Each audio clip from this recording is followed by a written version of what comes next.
ሰላም በሉ እንዲያቆን መኩ አንተነህ ሰንኮሪስ መምህር እንዴት አሉ? ሰላም ክርስቶስ ይብዛላችሁ። አንተ ሺ ንፎስ ሁላችሁም ሰላም ብያችኋለሁ። ከታች ያላችሁ በደንብ ታብታብ ኮፒ ሊንክ ሼር አድርጉ፣ ከፍ አድርጉ። ርዕሱን ከፍ ያደርጉ። መምህር ትንሽ አይታይም መሰለኝ ፊቶት ላይ አይታይም ማለት ወደ ላይ ከፍ ይበል። አሁን እንዴት ነው? ወደ ላይ ይሻላል። አሁን ወደ ጎን ሆነ። ሜቢ ከታች ያላችሁ ከታች ያላችሁ እስኪ ንገሩ። ለእኔ ወደ ላይ ከፍ ያለ ነው። ምናልባት ለአንተ ከሆነ መምህርዬ እንደምን አሉ? ሰላም ኖት? ሰላም። አንተ እንዴት ነህ? ሴንኮሪ ሰላም እናንታችን ያላችሁ ሰላም ለእናንተ። ትንሽ አይኖትን ሸፍኖታል። ለእኛ አይኖትን የሚታየን እኔ የሚታየኝ አይኖት ከታች ፊቶት እንዳለ ሸፍኖታል።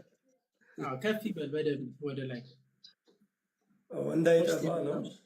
አይ አይጠፋም። እስኪ አንድ አጥፉትና ማለት ነው። አጥፉትና ድጋሚ ጻፉት መምህር።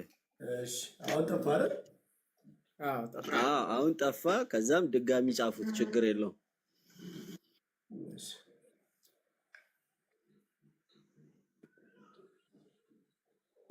እስከዛ እስኪ ጽፉ ድረስ ሁላችሁም ታፕታፕ ኮፒ ሊንክ ሼር አድርጉላችሁ። ስቶሪም ላይ አርጉ፣ ሼርም አርጉ፣ ኮፒ ሊንክም አርጉ። በርታ በርታ በሉ። አሁን ግንባሮት ላይ ነው ያለው አይደል? አሁን ትንሽዬ ከፍ ነው። ትንሽዬ ከፍ ትንሽ ብቻ ነገር ባይን ይገባል ነውና በደንብ እንዲገባ ነው። አሁን ሸጋ ነው። በጣም ጥሩ። እሺ እስኪ አንዳንድ ነገር በሰሞኑ ጉዳይ እንነጋገር ብዬ ነው። እንጀምር። ትንሽ ሰውን ሰብስብ።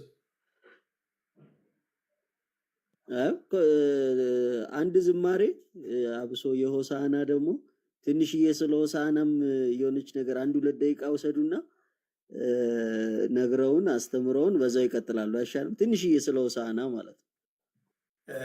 እሺ በጣም ጥሩ። ሆሳና እኔ ዛሬ የሆነ እንትን መዝሙር ፖስት አድርጌያለሁ፣ አይታችሁታል? ሆሳና በጣም ነው እኔ የምወደው። ሁሉም የቤተክርስቲያን በዓላት የሚወደዱ ናቸው። የሆሳና በዓል የሆነ የተለየ ነገር አለው እኔ ጋር። ምንድነው በሆሳና ጌታችን መድኃኒታችን ኢየሱስ ክርስቶስ ንጉስነቱን በትህትና ያሳየበት ቀን ነው። ንጉስነት በትህትና ማለት ንጉስነት ብዙ ጊዜ ክብር ነው አይደለ? ንጉስ ሲባል በጣም ነጋሪት አስጎስሞ በከበረ ነገር ላይ በበቅሎ በፈረስ ላይ ተቀምጦ ጦር ይዞ ነው አይደል? ንጉስ እንደዛ ነው። በጥንት ዘመን ንጉስ ማለት ክብሩን ነው፣ ክብሩን የሚገልጽበት መንገድ ነው የሚፈልገው።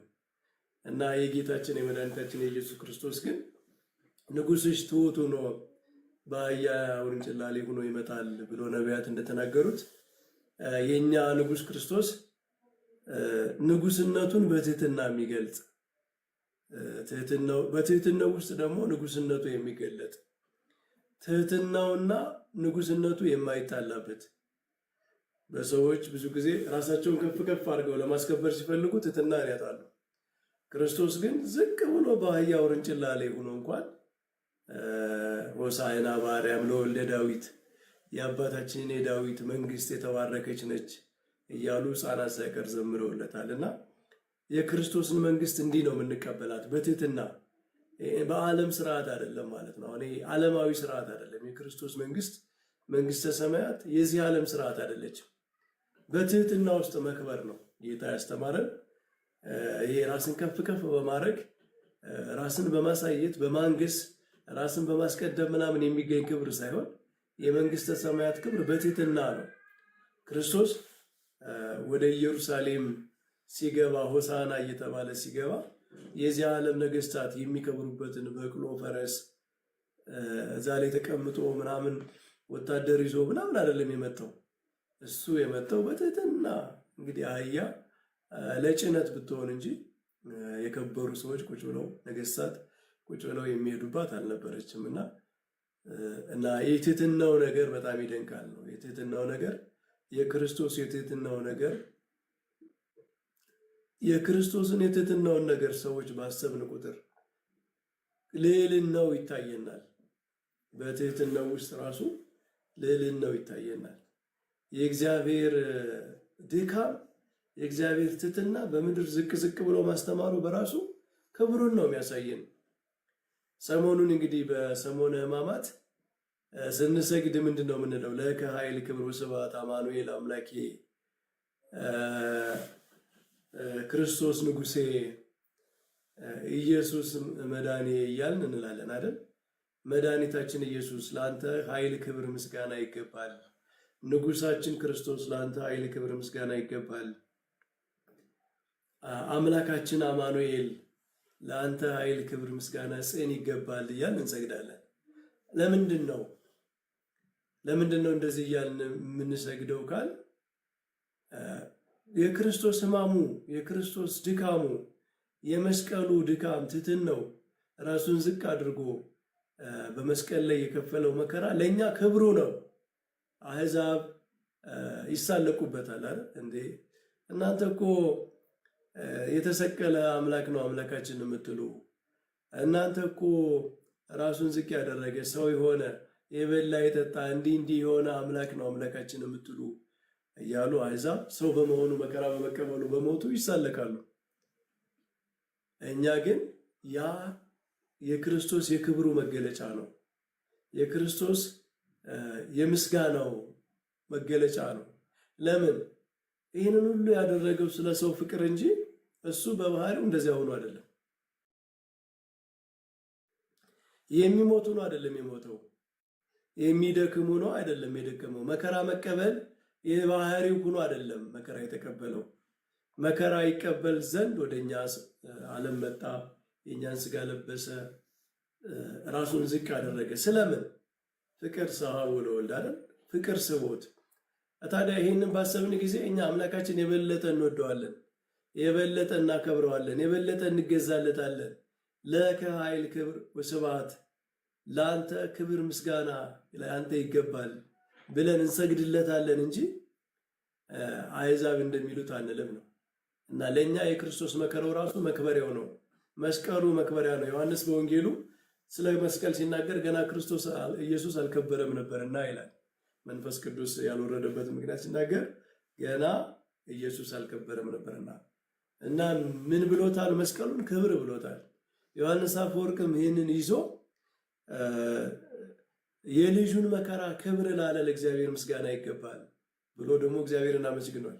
የልጁን መከራውን ድካሙን ራሱ ክብር ላደረገ ክብር ላለው ለሱ ምስጋና ይገባል ብሏል። እኛ ክብራችን ነው የክርስቶስ ትሕትናው፣ መከራው ዝቅ ማለቱ በራሱ ለእኛ ክብሩን ነው የምናይበት፣ ፍቅሩን ነው የምናይበት።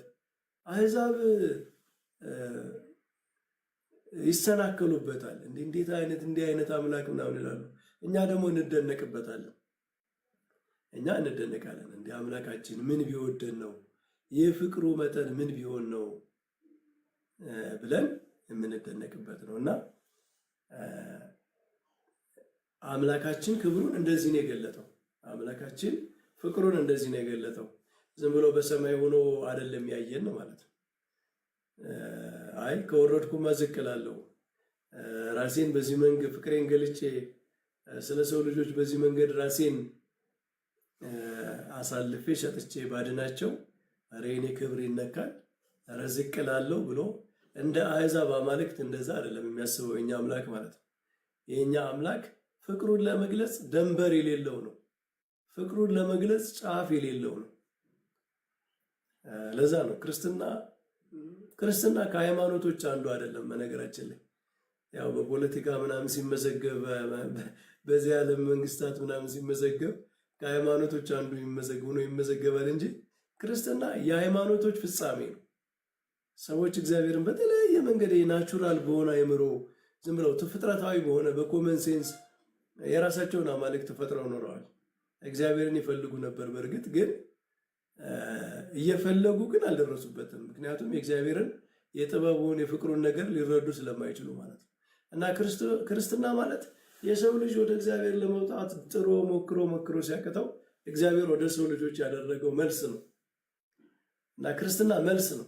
ለሃይማኖቶች ሁሉ የተሰጠ መልስ ነው።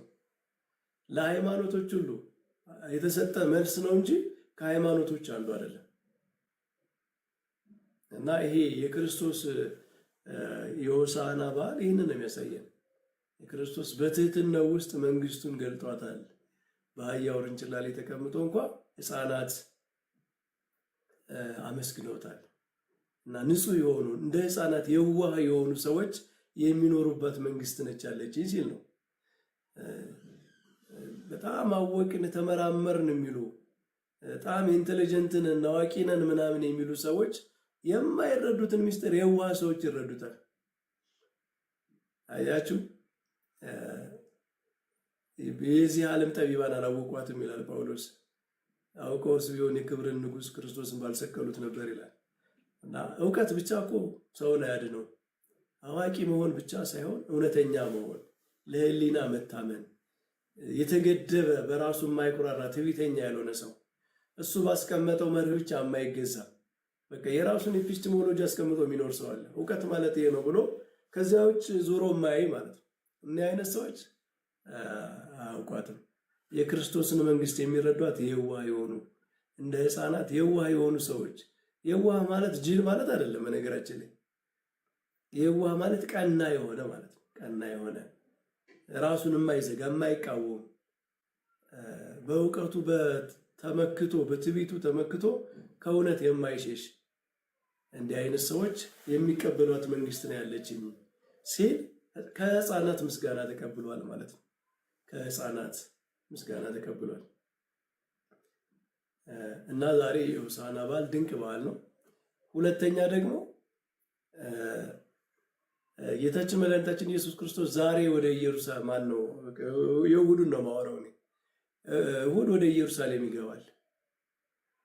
እሑድ ወደ ኢየሩሳሌም ጌታ የገባባት ቀን ማለት በእስራኤል የፋሲካ በጎች ወደ ኢየሩሳሌም የሚገቡባት ቀን ነች። ሐሙስ ነው እንግዲህ ፋሲካ፣ ሐሙስ ማታ ነው ፋሲካ። ሐሙስ ማታ የፋሲካ በዓል መስዋዕት የሚቀርቡ በጎች እሑድ ነው የሚገቡት። እንግዲህ በኦሪት መጽሐፍት ተጽፏል። እና እሑድ ገብተው ሲመረመሩ ይሰነብታሉ። እዚያ ካህናቱ ሲመረምሯቸው፣ ምክንያቱም ለፋሲካ መስዋዕት የሚቀርቡ ጠቦቶች ነውር የሌለባቸው ንጹህ የሆኑ ተብሎ ተነግሯል። የክርስቶስ ምሳሌ ስለሆኑ ክርስቶስ ነውር የሌለበት በአንደበቱ ኃጢአት ያልተገኘበት ስለሆነ የእሱ ምሳሌ እንዲሆኑ ሲመረመሩ ይሰነብታሉ። ክርስቶስም እሑድ ገብቶ እስከ ሐሙስ ድረስ ሲመረመር ነው የሰነበተ። ሲጠይቁት ፈሪሳውያን ጸሐፍት ሲመረምሩት፣ ወጥመድ የሆነ ጥያቄ ሲጠይቁት ሲመልስላቸው፣ በዚያ ሁሉ ግን ይህን ሁሉ መርምረውት ይህንን ሁሉ ነገር አድርገውት መጨረሻ ላይ ሲሰቅሉበት አንድ ኃጢአት አላገኙበትም። መጨረሻ ላይ ምን የሚል ክስ ነው ያቀረቡበት? ራሱን ንጉሥ ያደርጋል፣ ራሱን ከእግዚአብሔር ጋር ያስተካክላል። ይሄ እኮ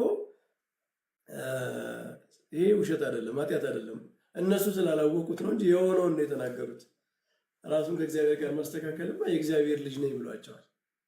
የእግዚአብሔር ልጅ መሆኑን ነግሯቸዋል። እና የኦሪቱ መስዋዕት እሑድ ገብቶ እስከ ሐሙስ ድረስ ሲመረመር እንደው ነውር ያለበት ይሆን እያሉ ሊቃነ ካህናቱ ሲመረምሩት፣ በዛ በቤተ መቅደስ አካባቢ በኢየሩሳሌም ውስጥ ሲመረመር እንደሚሰነብተው ክርስቶስም ወደ ኢየሩሳሌም ገብቶ ሲመረመር ሰነበተ።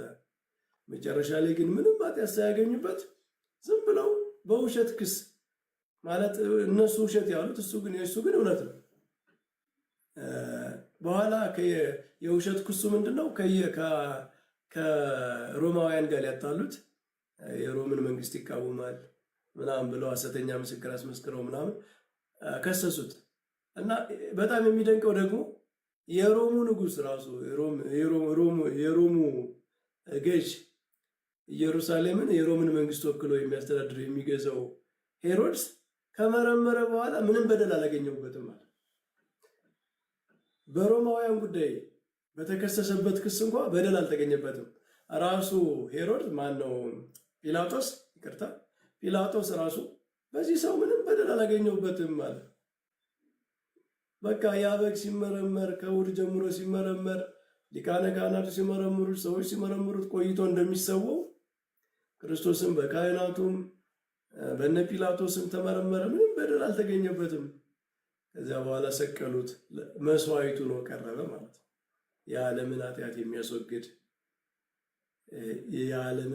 የሚያስወግድ የእግዚአብሔር ንጹሕ በግ ሆኖ ቀረበ ማለት ነው። እና ሆሳዕና ማለት ክርስቶስ መስዋዕት ለመሆን በጎቹ እንደሚገቡ እሱ የገባበት ቀን ነው። በጎቹ አረፉ። በየቀኑ በየዓመቱ ብዙ በጎች ነበር የሚሰዉት። እንስሳት እኮ በጣም ብዙ የሰው ልጅ ኃጢአት የማይሸከሙ እንደው ምሳሌ ሆኖ በጣም ብዙ እንስሳት ተሰዉ። ክርስቶስ ሲመጣ የእነሱ ቆመ ማለት ነው። በቃ እነሱ ምሳሌ ነበሩ፣ ማድረሻ ነበሩ። አሁን መስዋዕታችን ክርስቶስ ነው፣ ፋሲካችን ክርስቶስ ታርዷልና ይላል ጳውሎስ። አሁን በዓል እናድርግ ብሏል ጳውሎስ። አሁን ፋሲካችን ክርስቶስ ነው። አሁን የበግ መስዋዕት አናቀርብም። አሁን የሚቀርበው መስዋዕት ክርስቶስ ነው። ያ በኢየሩሳሌም የገባው በኢየሩሳሌም ሆሳዕና እየተባለ ሆሳዕና ለወልደ ዳዊት እየተባለ የገባው መስዋዕት ንጹሕ የእግዚአብሔር በግ ስለኛ ፋሲካ በጉ ነው። ንጹሕ ጠቦት፣ ንጹሕ የሆነ ጠቦት ይሰዋ እንደነበረ እሱም ንጹሕ መስዋዕቱ ነው። በሊቀ ካህናትም ተመርምሮ በጲላጦስም ተመርምሮ በሕዝብም ተመርምሮ በአሕዛብም ተመርምሮ ማለት ነው። ጲላጦስ አሕዛብን ይወክላል፣ ሊቃነ ካህናቱ ሕዝቡን ይወክላሉ። በአይሁዳውያን በሕዝብ በተባሉ በእስራኤልም ተመርምሮ አሕዛብ ገና ወደ ኪዳኑ ያልገቡት አሕዛብ ደግሞ እነ ጲላጦስ ይወክላሉ። በሕዝብም በአሕዛብም ተመርምሮ ምንም ያልተገኘበት ንጹሕ በግ ጌታችን መድኃኒታችን ኢየሱስ ክርስቶስ ሊሰዋ ወደ ኢየሩሳሌም የገባበት ነው ሆሳዕና። እና ሆሳዕና በጣም የደስታ በዓል ነው። የእግዚአብሔርን መንግስት ነው። እኛ ሆሳዕናን ስናከብር ስንዘምር የእግዚአብሔርን መንግስት ነው በልባችን ውስጥ የምናያት ማለት ነው። ለዛ ነው ደስታ በቤተ ክርስቲያን ውስጥ ያለ ደስታ፣ የሚፈነቅል ደስታ፣ የዝማሬው፣ የቅዳሴው፣ የሕፃናቱ ዝማሬ ስታዩ የሚሰማችው ደስታ መንግስተ ሰማያት ነች። ያቺ በሆሳዕና ጌታ የገለጣት መንግስቱ በእኛ ልብ እያየናት ነው። መንግስተ ሰማያትን ያየ ሰው ደስታ ግዴታ ነው። ሐዋርያው ቅዱስ ጳውሎስ መንግስተ ሰማያት ማለት መብልና መጠጥ አይደለችም፣ መንግስተ ሰማያት ማለት በመንፈስ ቅዱስ የሆነች ደስታ ነች ብሏል። እና በቤተ ክርስቲያን እልል ስትሉ ስትዘምሩ የሚሰማችሁ ደስታ መንፈስ ቅዱስ የእግዚአብሔርን መንግስት በልባችሁ ውስጥ እያሳያችሁ ነው። እና ሆሳዕና በጣም ደስ የሚል በዓል ነው። እስከዚህ ካልን ወደ ጉዳያችን እንገባለን። ጥሩ ነው። እንዲሁም ጥሩ አስታውሳል። ስለ በዓሉ ቀድመን መነጋገራችን በጣም ጥሩ ነው። በጣም ደስ ይላል። መምሬ ቃሎት ያሰማልን። ያው የሆሳዕና ልዩ የሚያደርገው በዓል ነው፣ የሕፃናት በዓል። እኛም ትላልቆች ደስ የሚለን የልጅነታችንም ትዝታ ስለሆነ ነው። መምሬ ቃሎት ያሰማልን። አዎ እንዴ ሌሊት የሚፈቀድልን ከቤት መውጣት ያኔ ነበረ። ሌሊት ሂደን አገልግሎት ምናምን ያኔ ስለነበረ እሱ ትዝ ይለናል መምህር። በጣም ቃሎት ያሰማልን፣ ቃሎት ያሰማልን። በእውነት ደስ ይላል። እውነት ለመናገር ቤተክርስቲያናችን እንግዲህ እንደምታወቀው በቅዳሴዋ ሁል ጊዜ አይደል ከሆሳዕና ፓርት አንደኛው አርዮሐተ መኳንንት ማለት መኳንንት ደጅ ክፈቱ ነው። በቃ እና እርሱም ጌታ ኢየሱስ ክርስቶስ ነው ሊገባ ነው እና ደጁን ክፈቱለት። ሁል ጊዜ ቤተክርስቲያን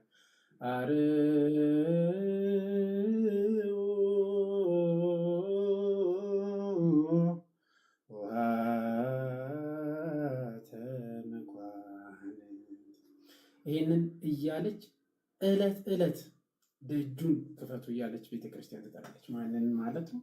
ካህናትን፣ ምዕመናን ሁሉ ማለትም እውነተኛ ደጃችን ልባችን ለጌታ ለኢየሱስ ክርስቶስ እንክፈት ሁል ጊዜ መልእክትን ታስተላልፋለች። እንዲያው ሳላስረዝም ወደ ነጥቡ እንድንመለስ መምህራችን ምንድነው ለመግቢያ ያህል አንድ እንትን ከሃይማኖት አበው ስለ ጌታችን ኢየሱስ ክርስቶስ ያው ማስታወቂያ ላይ ምዕራፍ 3 ላይ ለአንብብና ወደዛ እንገባለን። አጠራሪ የተወሰነች ብቻ ማለት ነው። ከዛ በፊት መኩ በአራቱ የቤተክርስቲያን የሆሳዕና ዕለት ወደ ሲደረግ በአራቱም በሮች ምስባክ ይሰበካል አይደል? አራት አንዱ ትሴቦ ኢየሩሳሌም ለእግዚአብሔር ኢየሩሳሌም እግዚአብሔርን ታመሰግነዋለች፣ ወሰብዮ ለአምላክኪ ጽዮን ጽዮን እግዚአብሔርን አመስግኝ የሚል አለ። ደግሞ አንዱ ንፉ ቀርን አይደል?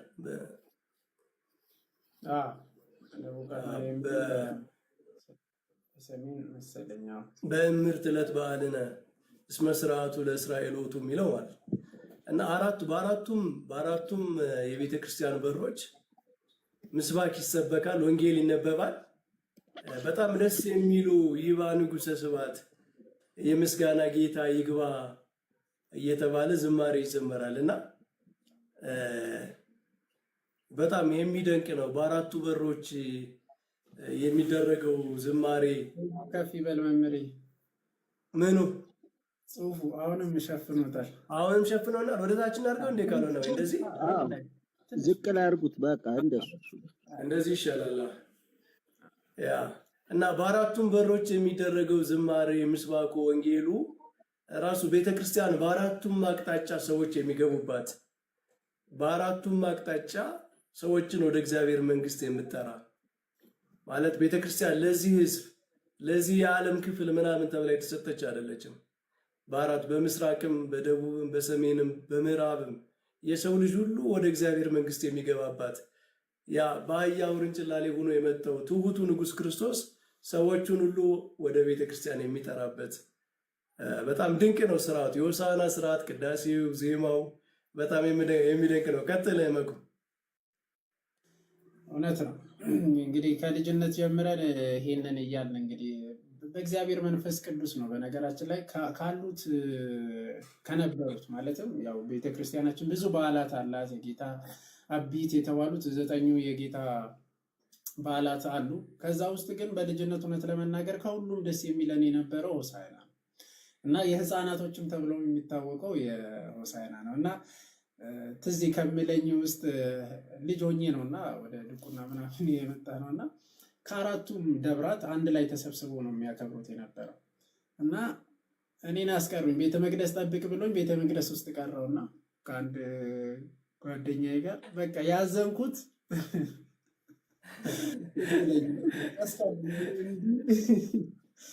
እና በልጅነት እሱን አልረሳም። በቃ ጓደኛዬ በቃ አይ እንዳትሄድ አለ ቀረው። በቃ ከዛ ዝማሬው ሆሳዕና ሲዘመር ምናምን ከሩቅ ይሰማኛል ምናምን በጣም ደስ የሚል የልጅነት እንትናችን በቃ እሱ ነበረ በጣም የምንወደውና እውነት ለመናገር መንፈስ ቅዱስ ማለትም እያንዳንዱ ምዕመን ላይ እንዴት እንደሚሰራ በዚህ እናስተውላለን። በቃ በልባችን የጌታን መድኃኒትነትን እንድንጠራውና እንድንናፍቀው ያደርገን ነበረ ማለት ነው። እያንዳንዱ ምዕመን ላይ መንፈስ ቅዱስ ሲሰራ እንደነበረ አሁንም እንደሚሰራ እያንዳንዱ ሕፃናት ጋር ብትሄዱ በቤተክርስቲያን ውስጥ እንዴት እንደሚናፍቃቸው አሁንም ቢሆን እኛ በቤተክርስቲያን ሆሳዕና መድኃኒት የተባለ ጌታ ኢየሱስ ክርስቶስ ወደ ቤቱ እንደሚጠራ ጭምር ነው። በቃ መድኃኒት ብለን ደግሞ እንደምንጠራ ምስክራችን ነው። አሁን አንድ ስላልገባቸው ነው ብዙዎቹ ቤተክርስቲያን ክርስቶስን አታውቅም ማለት ስድብ ነው። እውነት ለመናገር በጣም ስድብ ነው፣ አላዋቂነት ነው። አክቹዋሊ ካለማወቅ የተነሳ ስለሚሳደቡ እንደዚህ አይነት ነገር የሚናገሩ አንፈርድባቸው። ሲያውቁና ሲረዱ ግን ወደ ቤተክርስቲያን ይመጣሉ እና ሰዓትም እንዳሂድ ላንብብላችሁ ከሃይማኖተ አበው ስለ ጌታችን ስለ መድኃኒታችን ስለ ኢየሱስ ክርስቶስ ከተነገረበት ጌታ ኢየሱስ ክርስቶስ ቤተክርስቲያናችን ምን ትላለች፣ እንዴት እንደምታስቀምጠው እንዴት እንደምታስቀምጥ እዩት፣ ስሙት አንዴ በደንብ እሺ። ጆሯችሁን ሁሉ ወደዚህ አድርጉና የድህነታችን መገኛ እርሱ እንደሆነ እናምናለን። የሚሰውር የሚረዳ ዋጋ የሚሰጥ መምህር የሚከራከርልን እርሱ ነው። አምባ መጠጊያችን በረድኤት የሚቀበለን ጠባቂያችን በሃይማኖት የሚያጸናን እርሱ ነው። በር መሰማሪያ የሕይወት መገኛ የሚያድነን ምግባችን የሚፈርድልን መጠጣችን መከራ እንደተቀበለ የምናምንበት እርሱ ነው። የተወለደ ያልተፈጠረ የሞተው እርሱ ሕያው ነው። የማይለይ የአብ ልጁ እርሱ ነው። ኃጢአት ሳይኖርበት ኃጢ የተባለ እርሱ ነው። በልዕልና ካለ ከአብ አንድነት ሳይለይ ከሰማይ የወረደው በሥጋ በተቀበለ መከራ አዳነን። ሀብተ ንጹሕ ሀብተ ሕይወት የሚሆን የሚያድነን ሥጋውን ደሙን ያደለን እርሱ ነው። በማየ ጥምቀት ያነጻን እርሱ ነው። ለዘላለም አድሮባቸው የሚኖር ሲሆን በሚፈሩት ሰዎች ልቦና አድሮ እውቀትን የሚገልጽ እርሱ ነው። ሰይጣንን ከሚሄድበት ሁሉ እንድንለይ ያደረገን እርሱ ነው። ነፍሳችንን ከኃጢአት የሚለይ የሚያነጻን እርሱ ነው። ሁላችንም የምናምንበት እርሱ ከዘመናት ሁሉ በፊት የነበረ አምላክ ነው። ስለ ስሙ ሁሉ አምላካችን የተመሰገነ ይሆንልን እና ቤተክርስቲያናችን ክርስቶስን እንዲህ ብላ ነው የምትመሰክረው። ያው ራሷ ስለሆነ ማለት ነው። ክርስቶስ ራሷ ስለሆነ ለቤተ ክርስቲያን እንዲህ ብላ ትመሰክራለች። መድኃኒቱ ለቤተ ክርስቲያን መድኃኒቷ እርሱ ነው። እርሱም ክርስቶስ፣ እርሱም መድኃኒታችን፣ እርሱም አምላካችን ኢየሱስ ክርስቶስ ነው እና ሆሳዕና በጋራ እንላለን። እሱ ወደኛ ወደ ልባችን ሁሉ ጊዜ እኛ ላይ ይንገስ፣ በልባችን ይኑር፣ አይለይ። ክበሩልን መምህር። አሜን አሜን። ቃለ ሕይወት ያሰማልን። ዲያቆን እንደ ቤተ ክርስቲያን ስለ ክርስቶስ የምታስተምረው ትምህርትማ እኮ ምን ከውቅያኖስ መካከል የሆነ በማንኪያ ጨልፎ መናገር እኮ ነው። ቅዳሴ ሐዋርያት ላይ ነው አይደለ? ቤተ ክርስቲያን ክርስቶስን ሀገራችን ትለዋለች። ሰምታችሁ ታውቋላችሁ? ሀገሪትን፣ ሀገራችን። የኢትዮጵያ ቤተ ክርስቲያን ክርስቶስን ሀገራችን ብላ የምታመሰግነች ሀገራችን። ምን አይነት ዲፕ የሆነ ነገር እንደሆነ ስቡ። ሀገር ማለት ሁሉም ነገር ነው። ሰው የሚኖርበት፣ የሚታመምበት፣ የሚደክምበት፣ የሚነሳበት፣ ሁሉን ነገር የሚያደርግበት በሀገሩ ነው አይደል? እና ክርስቶስን በምን ያልመሰለችው ምን ነገር አለ? ሀገራችን አንተ ነህ፣ የምንኖርበት ሀገራችን ራሱ አንተ ነህ ብላ የምታመሰግነች ቤተክርስቲያን ማምን ሞገስነ ወክብርነ ቀርነ መድኃኒትነ ውእቱ ኢየሱስ ክርስቶስ። ሞገሳችን፣ ክብራችን፣ የመድኃኒታችን ቀንድ እሱ ኢየሱስ ክርስቶስ ነው።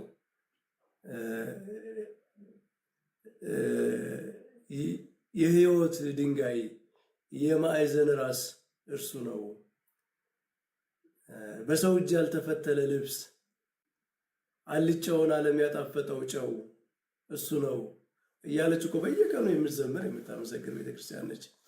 እና ቤተክርስቲያናችንማ የክርስቶስ ፍቅሩ ትምህርቱ ሞልቶ የፈሰሰባት ቤተክርስቲያን ነች። እሷን ማወቅ ነው የከበደ ለትውልዱ። እና የዛሬው ጉዳያችን አንዱ እሱ ነው። አሁን ወደዛ እንገባለን። የተሳሳቱ መረዳቶች በኦርቶዶክስ ቤተክርስቲያን አስተምሮ ላይ ሰዎች ከሚደርሱበት ድምዳሜ በፊት የሚሄዱበት አካሄድ ላይ ይሳሳታሉ። ምንድን ነው? በፍልስፍና ትምህርት ኤፒስቲሞሎጂ የሚባላል አይደል? ኤፒስቲሞሎጂ ማለት ወደ እውነት ለመድረስ ሰው የሚሄድበት መንገድ ማለት ነው። መንገዱ ማለፊያው እንዴት ነው የሚታወቀው ማለት ነው። እና ኤፒስቲሞሎጂካል የሆነ ስህተት ይሰራል ብዙ ጊዜ። በአጠቃላይ ጥንቷን ቤተክርስቲያን አሁን ሰዎች አይረዷትም። የኦርቶዶክሳዊ ቤተክርስቲያን ማለት ተነገራችን ሌላ አይደለችም፣ ጥንታዊቷ ቤተክርስቲያን ማለት ነው። ሐዋርያውያን አበው፣ ሐዋርያት፣ ፓትሪስቲክ አባቶች የኖሩባት ቤተክርስቲያን፣ ያስተማሩባት ቤተክርስቲያን። እነሱ የቀደሱትን ቅዳሴ ነው የምንቀድሰው። እነሱ ያስተማሩትን ትምህርት ነው መጽሐፋችን። ሃይማኖተ አበው ለምሳሌ ቅድም ወንድማችን መኩ ያነበበው በጥንት ቤተክርስቲያን ቁርባን ከመቀበሉ በፊት ሰዎች የሚማሩበት ትምህርት ነው። መስጦጊያ ይባላል። ሚስታጎጎሎጂ የሚባለው ሚስጥራትን ሰዎች ከመቅረባቸው በፊት ይህን ትምህርት ይማራሉ። ቅዱስ ቁርባን ከመቅረባቸው በፊት ማለት ነው። ምክንያቱም ከአዳራሽ ገብተን ዳቦ በልተን ወይን ጠጥተን ወጣን እንዳይሉ ይላል ትርጓሜው ላይ። ይህን ሚስጥር ካላወቁ የሆነ ምግብ በልተን ወጣን ምናምን ብለው ደግሞ ሌላ ፍርድ ለራሳቸው እንዳያመጡ የክርስቶስን ማዳኑን ፍቅሩን ተምረው ነው ወደ ቅዱስ ቁርባን መሄድ ያለባቸው። እና ቤተክርስቲያን ሁልጊዜ ያንን ታስተምራለች። እና ይሄ ጥንት ቤተክርስቲያን እንግዲህ በጣም ኤርሊ የነበረ ነው። እና እኛ አባቶቻችን የኖሩባትን ቤተክርስቲያን ነው እኛ የምንኖርባት አሁን ማለት ነው። እና አሁን ግን በተለይ ከአውሮፓ ከ16ኛው ከ15ኛው ክፍለ ዘመን በኋላ ከኢንላይትመንት ዘመን በኋላ ይሄ ስኮላስቲሲዝም ሰዎች ሁሉን ነገር በራሽናሊቲ የመመርመር እና እነሱ ባስቀመጡት የእውቀት መንገድ ብቻ የመረዳት ደረቅ የሆነ የመረዳት ነገር ሲያመጡ ጥንታዊው ነገር ይከብዳቸዋል መረዳት እና እሱ ነው ችግሩ። ለምሳሌ የጥንት ቤተክርስቲያንን ታሪክ እንዴት ነው የሚረዱት ሲመረምሩ? አሁን ሰሞኑን የነበረውን ፕሬዘንቴሽን አይታቸዋል አይደል? አፖስቶሊክ ሰክሴሽን መጀመሪያ ማቴሪያል ፎርማል ምናምን ብለው የ19ኛው ክፍለ ዘመን የስኮላስቲክ ፎርሙላ መጡ። የጥንት ቤተክርስቲያን የማታውቀው ማለት ነው። የጥንት ቤተክርስቲያን ፎርማል ማቴሪያል ምናምን እያለች ስትከፋፍል ነበር። የትኛው አባት ነው እንዲህ ያለው? ስኮላስቲክ ማይንድ ዝም ብሎ ሁሉን ነገር ሲስተማታይዝ ካላደረገ ካልከፋፈለ የማይሆንለት ይሄ በሞደርን አይምሮ አለ እንደዛ አውሮፓ ውስጥ የተፈጠረ ማለት ነው። እና ቴዎሎጂያቸው ራሱ እንደዛ ነው። ስታዩት በቃ መከፋፈል እንትን በእንትን ይከፈላል። ምንድነው ሪጀነሬሽን በሶስት ይከፈላል። እንትን በእንትን ይከፈላል። እንትንን ደግሞ እንዲህ ብለን እንከፍላለን። ሲስተማታይዜሽን ኤክስትሪም የሆነ ሲስተማታይዜሽን ማለት ስኮላስቲሲዝም ማለት እሱ ነው። ሃይማኖትን ወደ እውቀት ደረጃ ማውረድ እና ሜካኒዝሙን ለማብራራት መሞከር በጣም ምስጢራዊ የሆነውን ዲፕ የሆነውን በነፍስ የሚመረመረውን ነገር ሁሉ ካልከፋፈልኩ ምንድነው እንደ ሽንኩርት ካላጥኩ እንደ ሎሚ ምንድነው ሎሚና ብርቱካን ሲበላ እየላጥኩ እንደምበለው እንደዛ ሃይማኖትም እንደዚህ ከፋፍዬ ሸንሽኜ ካላየው የሚል አይምሮ ተፈጥሯል ማለት ነው። እና እሱ ጥንታዊ ቤተክርስቲያንን መረዳት ይከብደዋል። ይሄ አይነት ማይንድ የለም። ምክንያቱም ይሄ የመጽሐፍ ቅዱስ ማይንድ አይደለም። የመጽሐፍ ቅዱስ ስክሪፕቸራል ማይንድ አይደለም። ይሄ መጽሐፍ ቅዱሳዊ የሆነው ማይንድ አይደለም። የጥንት ቤተክርስቲያን ማይንድ አይደለም። ይሄ ሌላ ማይንድ ነው ማለት ሚስቲካል የሆነ ነገር የማይቀበል ዲፕ የሆነውን ነገር በነፍስ የሚመረመረውን ነገር ለመንፈሱ ቦታ የማይሰጥ ለልቡ ቦታ የማይሰጥ ሁሉን ነገር ራስ ላይ የራስና የልብ ርቀታቸው ሰዎች ትንሽ ይመስላቸዋል። ብዙ ነው። ብዙ ሰዎች በልባቸውና በራሳቸው መካከል ብዙ ርቀት አለ። በራስ ማለት እውቀት የማብራራት የመተንተን ምናምን ማለት ነው። ልብ ግን ሌላ ነው። ልብ ማለት ሌላ ዲሰርን ማድረግ ምንድነው? አንዳንድ ነገሮች ማብራራት እንኳን ሳችሉ ግን የምትረዱት ነገር የለም። ቃል የሚያጥረው እኛ ቅዳሴያችን ላይ የወልድን መከራውን ምን አንደበት ነው የሚናገረው? ምን ጆሮ ነው የሚሰማው? ምን ልብ ነው የሚረዳው? ልብ ራሱ እለይ ይላል ይላል። ያቅተዋል፣ ፌል ያደርጋል። የሰው ልብ ራሱ የሰው ኮንሽስነስ አይምሮ ማይንዱ ራሱ የክርስቶስን የትንትናውን የመከራውን ነገር ልረዳ ቢል አባ ጊዮርጊስ ምን ይላል በመጽሐፉ? ምንድነው የአየራትን አየራት ለመመርመር ሞከርኩ ግን ማዕበሉ አማታኝ ይላል። እንደዛ ነው የሰው ልጅ አይምሮ መለኮታዊ የሆነውን ነገር ለመዳን እስከሚሆነው እስከተሰጠው ነው መረዳት የሚችለው። ምክንያቱም እግዚአብሔር በጣም ረቂቅ በሆነ ጥበቡ የሰራውን ነገር ሁሉ ወደ ተራ እውቀት ማውረድ አይቻልም። እና አንዱ ችግር ይሄ ነው። እና ለምሳሌ የእኛን አንድምታ ምናምን አይታችሁ ከሆነ አንድምታችን አሁን መረዳት አቅቷቸዋል። በቃ አሁን ፕሮቴስታንት ወንድሞቻችን በጣም ተቸግረዋል። አንዳንዱ እንዴት እንዲህ ይባላል ምናምን ብሎ ራሳቸውን ሁሉ ያስይዛቸዋል ምናምን። አንድ ወንድማችን ቅድም እንዳጋጣሚ ስክሮል ሳረግ በዲያብሎስ ምሳሌ ስጋን የለበሰ የሚል ከዚህ ከአልመስቶጊያ ቅድም ካነበበው ላይ የነበረውን ለጥፎ ይሳለቃል ማለት ነው። በዲያብሎስ ምሳሌ ስጋን የለበሰ ማለት እኮ ዲያብሎስ በእባብ ስጋ ውስጥ ነው የመጣው አዳምን ለማሳሳት። ክርስቶስም ደግሞ አዳም ባሳሳተው ስጋ ማን ነው? ዲያብሎስ ባሳሳተው ስጋ ውስጥ መጣ። በዚህ ያንን ስጋ ለብሶ መጣ። ዲያብሎስ በራሱ ገጽ አይደለም የመጣው፣ ስጋን በእባብ ስጋ ውስጥ ተሰውሮ ነው የመጣው። ክርስቶስም ደግሞ ዲያብሎስን ሊያዋርደው የዲያብሎስን ተንኮል ሊያፈራርስ ሲመጣ ሰው ሆኖ ነው የመጣው እና ዲያብሎስ አላወቀውም፣ ሲወዛገብ ነበር። አንዳንድ ጊዜ እግዚአብሔር ልጅ ይላል፣ አንዳንድ ጊዜ ደግሞ የእግዚአብሔር ልጅ ቢሆንማ አምላኬ አምላኬ ለምን ተውከኝ ብሎ ለምን በመስቀል ላይ ይጣራል ይላል። አንዳንድ ጊዜ ክርስቶስ ምንድነው አላዛርን ሲያስነሳ እንደይማ ሙታንን ካስነሳ 4 ቀን በመቃብር ውስጥ የቆየ ሰው ካስነሳ ይሄማ አምላክ ነው ይላል። ከዛ ደግሞ ጌታችን በጲላጦስ አደባባይ ምስኪን ሆኖ እየተሳለቁበት ቆሞ ሲያይ አይ ይሄማ ሰው ቢሆን ነው እንጂ የእግዚአብሔር ልጅ ቢሆን መለኮት ቢሆንማ እንዴት ነው በሰው ፊት የሚዳኝ ይላል።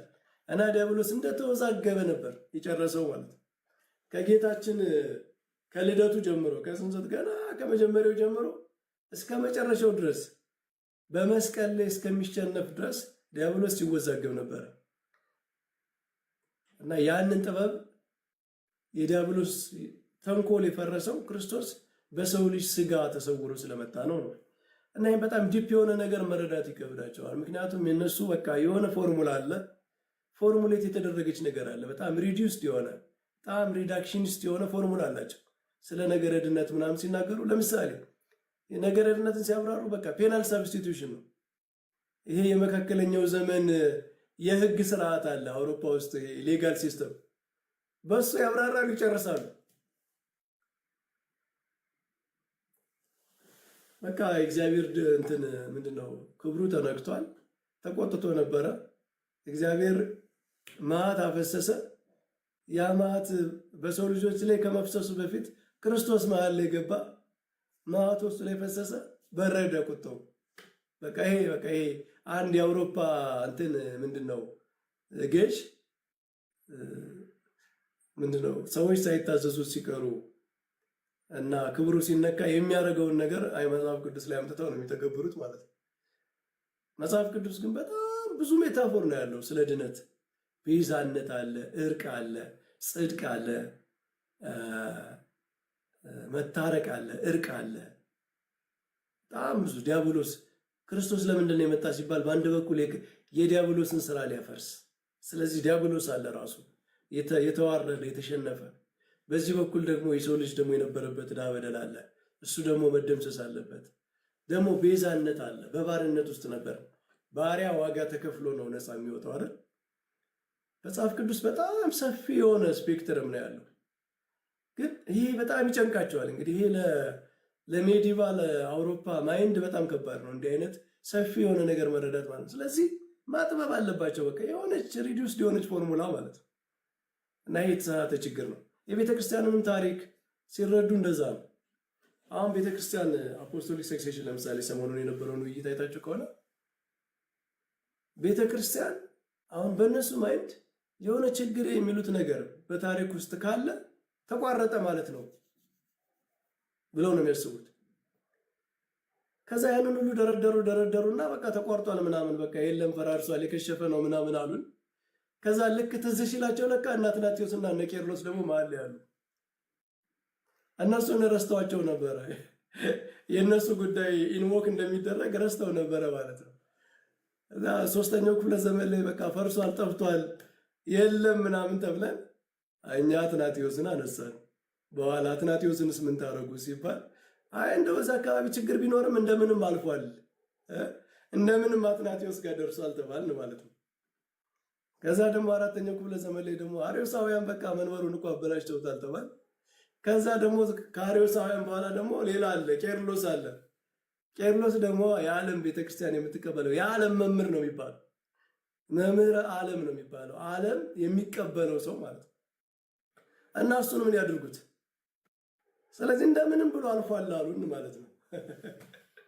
እንደምንም ብሎ ተጠጋግኖ ምናምን እሱንም አልፏል አሉን ማለት ነው። እና እንዲህ ነው የተወዛገበ ነገር በመርሃቸው መሰረት ማለፍ የለበትም። እነሱ ባስቀመጡት ጠባብ የሆነ ፕሪንሲፕል መሰረት እኮ ማለፍ የለበትም ነበር። ግን አትናቴዎስን ምን ያርጉት? ቄርሎስን ምን ያርጉት? ስለዚህ ሰዎችን አስበው ፕሪንሲፕላቸውን ቀየሩ ማለት ነው። አያችሁ፣ አትናቴዎስን አስበው መንበር ያፈርሳል ያሉትን ችግር እንደገና አላፈረሰም አሉ። እንደገና ደግሞ ቄርሎስ ጋር ሄደው ቄርሎስ ጋር ማንጣላም ደግሞ ቄርሎስን ደግሞ ክህነት የለውም ካልንማ ሁሉም ክርስትናው ዓለም ነው ወደኛ የሚዞርብን ብለው ሲፈሩ ያፈርሳል ያሉት የአርዮሳውያን መንበር እንበልላችሁ ወይ ያሉት አንገት የምትደፉበት ነው ያሉት እንደገና አይ እሱንም ተሻግሯል አሉን ማለት እና ይሄ ነው እና እኛ ግን እንዴት ነው የምንረዳው? እኛ በጣም ሰፊ የሆነ እይታ ነው ያለን። ቤተክርስቲያን ችግር አይገጥማትም ማለት አይደለም። ቤተክርስቲያን ችግር ይገጥማታል። ለምን? ጌታችን መድኃኒታችን ኢየሱስ ክርስቶስ ምንድነው ያለው በወንጌል? እኔ መምህራችሁ ስሆን እኔ ከተሰደብኩ እኔ ከተሳደድኩ እናንተም እሱ ይደርስባቸዋል ብሏል። ስለዚህ ቤተክርስቲያን የክርስቶስ ሙሽራ ነች። ቤተክርስቲያን ክርስቶስን ነው የምትመስለው በሕይወቷ በአጠቃላይ ማለት ነው። ክርስቶስን የምትመስል ስለሆነች በክርስቶስ የደረሰው ሁሉ ይደርስባታል። ክርስቶስ እንደተሰደደው ትሰደዳለች። ያው ክርስቶስ እንደተሰደደው እነ አትናቴዎስ ተሰደዋል። ክርስቶስ በግፍ እንደተገደለው ሰማዕታት በግፍ ተገድለዋል። ክርስቶስ በገዳመ ቆሮንቶስ እንደተፈተነው ጻድቃን መነኮሳት በዲያብሎስ በገዳም ይፈተናሉ። አሃዊ ከሰማዕታት ቆላተ ሕማማት ወረዱ ወጻድቃኒ ከገዳማት ወረዱ ይላል አይደል? ወንድሞች ሰማዕታት የሕማምን ቆላ ወረዱ፣ ጻድቃን ደግሞ ገዳማትን ዞሩ። ክርስቶስ እንዳደረገው ማለት ነው። እና ቤተክርስቲያን ክርስቶስን ነው የምትመስል እና ቤተክርስቲያን በችግር ውስጥ ታልፋለች፣ ትሳደዳለች። በክርስቶስ ላይ ጌታ የስቅለቱን ሰዓት የመከረውን ሰዓት ምንድን ያለ? የጨለመው ሰዓት ነው። የጨለመው ሰዓት ስለሆነ አሁን የእናንተ ጊዜ ነው ብሏቸዋል። ቤተክርስቲያንም የጨለማ ጊዜ አላት። ክፉዎች የሚሰለጥኑበት፣ ቅዱሳንን የሚያሳድዱበት ይኖራል፣ ግን አያሸንፉም። የጨለመው ሰዓት በክርስቶስ ተሸንፏል። በቤተክርስቲያን ታሪክም የጨለመው ሰዓት ይሸነፋል፣ ይወገዳል። እና ቤተክርስቲያን ክርስቶስ የሄደበትን መንገድ ትሄዳለች እንጂ እንደዚህ ብላ በቃ አልጋ ባልጋ የሆነ ነገር አይደለም ያላት። እና ይሄ አልጋ ባልጋ የሆነ መንገድ ከሌለ ቤተክርስቲያን አገልግሎቷ ይቋረጣል ወይ? ቤተክርስቲያን ሐዋርያዊ የሆነ ስልጣኗ ይቋረጣል ወይ? ኧረ በፍጹም ታልፈዋለች። ያንን የሚያሸንፍ ስልጣን ነው ያላት። ከስልጣኑ ጋር መንፈስ ቅዱስ አለ። ከስልጣኑ ጋር የማይሸነፍ ትምህርት አለ። ሐዋርያዊ ቅብብሎች አይሸነፍም፣ አይቋረጥም። ሐዋርያዊ ቅብብሎች አይቋረጥም። እስከ ዓለም ፍጻሜ ድረስ ከእናንተ ጋር ነኝ ነው ያለው ክርስቶስ። እስከ ዓለም ፍጻሜ ነው ሐዋርያትን ያላቸው። ክህነት ከሰጣቸው በኋላ እፍ ብሎ መንፈስ ቅዱስን ካሳደረባቸው በኋላ ምንድን ነው ያላቸው? እስከ ዓለም ፍጻሜ ድረስ ከእናንተ ጋር ነኝ። ይሄ ማለት ሐዋርያት አይሳደዱም ማለት ነው። እነ ቅዱስ ቄርሎስ በሰማዕትነት አልሞቱም። በኢየሩሳሌም የነበረችው ቤተክርስቲያን አልተሰደደችም፣ አልተበተነችም በእስጢፋኖስ ሞት ምክንያት። ያ ግን ቤተክርስቲያንን አቋርጧታል፣ አገልግሎቷን አሸንፏታል? በፍጹም። እና ቤተክርስቲያን ትፈተናለች። ቤተክርስቲያን ብዙ መከራ ታልፋለች፣ ግን ትሻገረዋለች። በመካከል ክፉዎች ሊሰለጥኑ ይችላሉ። ክፉዎች በክርስቶስም ላይ ያደረጉት እንደነበረው በቤተክርስቲያኑ ላይ ሊያደርጉ ይችላሉ። ነገር ግን ያ የጨለመው ጊዜ ያልፋል፣ ያ ይወገዳል፣ ይፈርሳል ማለት ነው። ቤተክርስቲያን የገሃነም ደጆች አይችሏትም ተባለች እንጂ አይታገሏትም አልተባለችም። የገሃነም ደጆች አይችሏትም ነው የተባለች እንጂ አይቀርቧትም። የገሃነም ደጆች አይፈትኗትም፣ የገሃነም ደጆች አያስጨንቋትም አልተባለችም። የገሃነም ደጆች ችግር ውስጥ አይከቷትም አልተባለችም። አገልግሎቷን አያደናቅፉባትም አልተባለችም። ጳውሎስ ምን ብሏል? ሰይጣን አዘገየኝ ብሏል አይደል? ወደ እናንተ ልመጣ ብዙ ጊዜ አስብ ነበር፣ አዘገየኝ ብሏል። ሰይጣን የጳውሎስን ተልእኮ እንኳን ማዘግየት ችሏል። ማስቀረት ግን ችሏል? አልቻለም። ማዘግየት፣ ማስተጓጎል፣ ምንድነው ቀውስ መፍጠር ምናምን ይችላሉ። ማቋረጥ፣ ማጥፋት ግን አይችሉም። እና እኛ የቤተ ክርስቲያንን ታሪክ ስንረዳው እንደዛ ነው። ቤተክርስቲያን ትፈተናለች። ግን በቤተክርስቲያን መከራ ላይ ሰው እንዴት ይሳለቃል? ክርስቲያን ነኝ የሚል ሰው ቤተክርስቲያን ባለፈችው መከራ እንዴት ይሳለቃል? ቤተክርስቲያን ባለፈችው መከራ አንገታችሁን ድፉ ይባላል። ሰው የቤተክርስቲያንን ታሪክ አንስቶ የቤተክርስቲያን ያለፈችበትን ታሪክ አንስቶ ክርስቲያኖች አንገታቸውን እንዲደፉ፣ ይህ በጣም ነው የሚያሳዝነው። በጣም ነው የሚያሳዝነው። እኛ በቤተክርስቲያን ታሪክ አንገታችን አይደለም እንደፈው፣ አሸናፊነቷን ነው የምናየው። በአርዮሳውያን ተፈትና ያልወደቀች ቤተክርስቲያን በማንም አትወድቅም።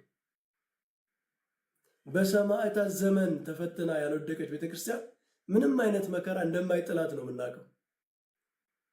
የሮም ነገስታት እየተቀያየሩ ጨፍጭፈዋት ያልጠፋች ቤተክርስቲያን ምንም አይነት መከራ እንደማያጠፋት ነው የምንረዳው ማለት ነው። መናፍቃን ለጊዜው መንበር እንኳ አስለቅቀው አባቶችን አሳደው እነ ቅዱስ አትናቴዎስን አሳደው የሮም ነገስታትን ጦር በግራና በቀኝ አስደርገው ምዕመናንን በኃይል ጨቁነው ኑ ልዘዛችሁ፣ ኑ እጄን ልጫንባችሁ፣ ኑ የተሳሳተ ትምህርት ላስተምራችሁ እያሉ ቢያስጨንቋቸው በአርዮሳዊ ዘመን ያልተሸነፈች ቤተክርስቲያን መቼውም ቢሆን መናፍቃን እንደማያሸንፏት ነው የምናውቀው። እንደውም ክርስቶስ ቤተክርስቲያንን በመጀመሪያዎቹ ክፍለ ዘመናት እንደዚህ ያስጨነቃት ለምን እንደሆነ ታውቃላችሁ? በሰማዕትነት በመናፍቃን ብዛት ይህን ያህል ያቺ ለገዋ ቤተክርስቲያን ገና እየተንሰራፋች ያለችው እያደገች ያለችው ቤተክርስቲያን ገና በዛ እድሜዋ በጣም ኤርሊ ሴንቸርስ ላይ ማለት ነው እንድትጨነቅ ለምን እግዚአብሔር ፈቀደ ካላችሁ የኋላ ትውልድ ቤተክርስቲያንን ምንም እንደማያሸንፋት እንዲረዳሉ። በዛ ዘመን ያልተሸነፈች ቤተክርስቲያን አሁን አትሸነፍም። ያን ጊዜ ማንም ከጎኑ አይቆምም። ነገስታቱ አጌንስት ዘ ቸርች ነበሩ። የዚህ ዓለም አዋቂዎች ፈላስፎች ምናምን አጌንስት ዘ ቸርች ነበሩ። ግን ቤተክርስቲያን በመንፈስ ቅዱስ ኃይል ብቻ ታላቁን የሮም ግዛት አንበርክከዋለች አይደል? በትህትና በሰማዕትነት ኃይል ጦር አንስቶ በመዋጋት ሳይሆን በመሞት የሮማውያን ነገስታት ራሱ ከቤተ ክርስቲያን ስር ተንበርክከው ባርኩን እስኪሉ አባቶችን ክርስትናን ተቀብለናል እስከሚሉ ደርሳለች። መናፍቃን ተፈራርቀውባት አሁን ምንም ያልተነሳ ምንፍቅና የለም በቤተ ክርስቲያን ታሪክ። ሁሉም አልፏል ተሸንፎ ማለት ነው። አሁን የምናያቸው ምንፍቅናዎች ሁሉ እንትን ናቸው። ይሄ ምንድነው? ሲንክሪቲስ ምንድነው? ሲንክሪቲክ ሁለት ምንፍቅናዎችን በማጣመር ወይ ሶስት ምንፍቅናዎችን በማጣመር ምናምን የሚመጡ እንጂ አዲስ የሉ። አብዛኞቹ ምንፍቅናዎች ከድሮ ምንፍቅናዎች የቱን እንውሰድ፣ የቱን ከምኑ ጋር እናጋጥም የሚል አይነት ነው እና የአሁኖቹ ምንፍቅናዎች ሰክሴሽን ኦፍ ሄረሲ ነው። ያሁኑ የነበሩትን ምንፍቅናዎች የማስቀጠል ነው እና እንደዛ ነው አሁን ያለው። ቤተክርስቲያን አዲስ ምንፍቅና የለም። በቃ ሁሉም ምንፍቅናዎች ተሸንፈዋል በቤተክርስቲያን ታሪክ ማለት ነው። እና ቤተክርስቲያን አትፈተንም ብለን አናምንም ነው እኛ። ቤተክርስቲያን በጣም የሚያሳዝን ታሪክ አልፋለች። በጣም አስቸጋሪ የሆነ ከሰው አእምሮ በላይ የሆነ ነገር አልፋለች። ነገር ግን አልተሸነፈችም ነው እና የቤተክርስቲያንን ታሪክ እየጠቀሱ እዚህ ቦታ ላይ እኮ እንደዚህ ሆኗል፣ እዚህ ቦታ ላይ እኮ እንዲህ ሆኗል እያሉ ሰዎችን ለማሸማቀቅ የሚፈልጉ ሰዎች ምንድነው እኛ የምንላቸው? እናውቃለን። ከኛ መጽሐፍት አይደል ያነበባችኋቸው? የኛ አባቶች የጻፉትን አይደል ያነበባችሁት? የኛን አባቶች አይደል የምትጠቅሱት? ግን የኛ አባቶች እኮ ይህንን ያነበቡት ቀርቶ የጻፉት እንኳ ታሪኩን የጻፉት ሰዎች እንደናንተ አይደለም የሚረዱት። የቤተ ክርስቲያንን አለመሸነፍ ለማሳየት እኮ ነው የጻፉት። በዚህ ሁሉ ነገር አልፋ፣ ይህንን ሁሉ መከራ አልፋ፣ ይህንን ሁሉ ፈተና አልፋ በመንፈስ ቅዱስ ኃይል ሰርቫይቭ አድርጋ የቀጠለች ቤተክርስቲያን ነች ብለው ለማሳየት እኮ ነው የጻፉት። እና አንድ አይነት ዳታ ይቀርብልናል። አያቸው የምንረዳበት መንገድ ግን የተለያየ ነው። ምንድነው ዳታው? ሮ ማቴሪያሉ አንድ አይነት ነው። የምንረዳበት መንገድ ግን ይለያያል። እኛ በቤተክርስቲያን ታሪክ የገጠሙ ችግሮችን፣ ፈተናዎችን የምንረዳቸው ቤተክርስቲያን ምን አይነት ፈተና እንዳለፈች ለማየት፣ የእግዚአብሔርን መግቦቱን ረድኤቱን ለማየት፣ መናፍቃን ምን ያህል እንደሚፈትኗት፣ የዚህ ዓለም ኃያላን ነገስታት ምን ያህል እንደሚፈትኗት፣ ቤተክርስቲያን እስከምን ድረስ ልትፈተን እንደምችል ለማየት ነው ታሪኩን የምንጽፈው፣ ለትውልድ የምናስተላልፈው ማለት ነው። ሌሎቹ ደግሞ ያንን የሚያነቡት የሚጽፉት ምናምን ለመክሰስ ነው እና የተሳሳተ አረዳድ ነው። በቤተክርስቲያን ታሪክ ችግሮችን፣ መከራዎችን፣ ቀውሶችን ምናምን እያነሱ ቤተክርስቲያንን መውቀስ፣ ቤተክርስቲያንን መኮነን፣ የቤተክርስቲያንን ሕይወት ጥያቄ ምልክት ውስጥ ማስገባት ማለት እነሱ ጤነኛ የሚሏት ቤተክርስቲያን ምንም ያልተፈተነች መሆን አለባት ማለት ነው። ምንም ያልተነካች በቃ አልጋ ባልጋ የሆነች ቤተክርስቲያን ምንም በቃ ምንድነው አስፓልት ላይ እንደሚሄድ መኪና ምንድነው ሃይዌይ ላይ ማለት ቀጥ ያለ መንገድ ላይ እንደሚሄድ መኪና እንደዚያች አይነት ነው የሚፈልጉት። እንደዚያች አይነት ቤተክርስቲያን ክርስቶስ በምድር ላይ አልመሰረተም፣ የለችም። እነሱ የሚሉት አይነት ቤተክርስቲያን የለችም። እነሱ በሚሉት መስፈርት ያልተሰበረ መንበር የለም፣ ያልከሸፈ መንበር የለም ማለት ነው። እነሱ በሚሉት ነገር አምስቱም መናብርት የከሸፉ ናቸው። ነገራችን ላይ አምስቱም መናብርት በመፈተን ከሆነ፣ ክፉዎች በመሰልጠን ከሆነ፣ ችግሮችን በማንሳት ከሆነ ግን እንደዛ አይደለም። የቤተክርስቲያን ታሪክ ሰዎች መረዳት ያለባቸው እንደዛ አይደለም። ቤተክርስቲያን በጣም ረዥም ታሪክ ያለፈች ነች። በዚህ ሁሉ ታሪኮች ስንት ውጣ ውረድ አለ፣ ስንት አፕስ ኤንድ ዳውን፣ ስንት አስቸጋሪ ነገሮች፣ ስንት በመናፍቃን በኩል ፈተና። አንድ ጳውሎስ፣ ሐዋርያው ጳውሎስ ስለደረሰበት ነገር ምን ብሎ ጽፏል? በወገኖች በኩል መከራ፣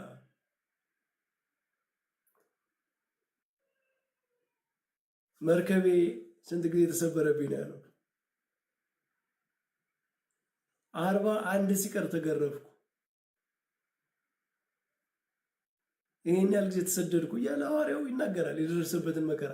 አንድ ጳውሎስ እንደዛ ከተረከ ቤተክርስቲያን ለ2000 ዓመት የኖረች ቤተክርስቲያን ስንት የምትተርከው ነገር ይኖራታል። ስንት የምትተርከው ፈተና፣ ስንት የምትተርከው ህይወት አልፋለች ቤተክርስቲያን። እና ያንን ሁሉ እያነሳን እኛ እንማርበታለን።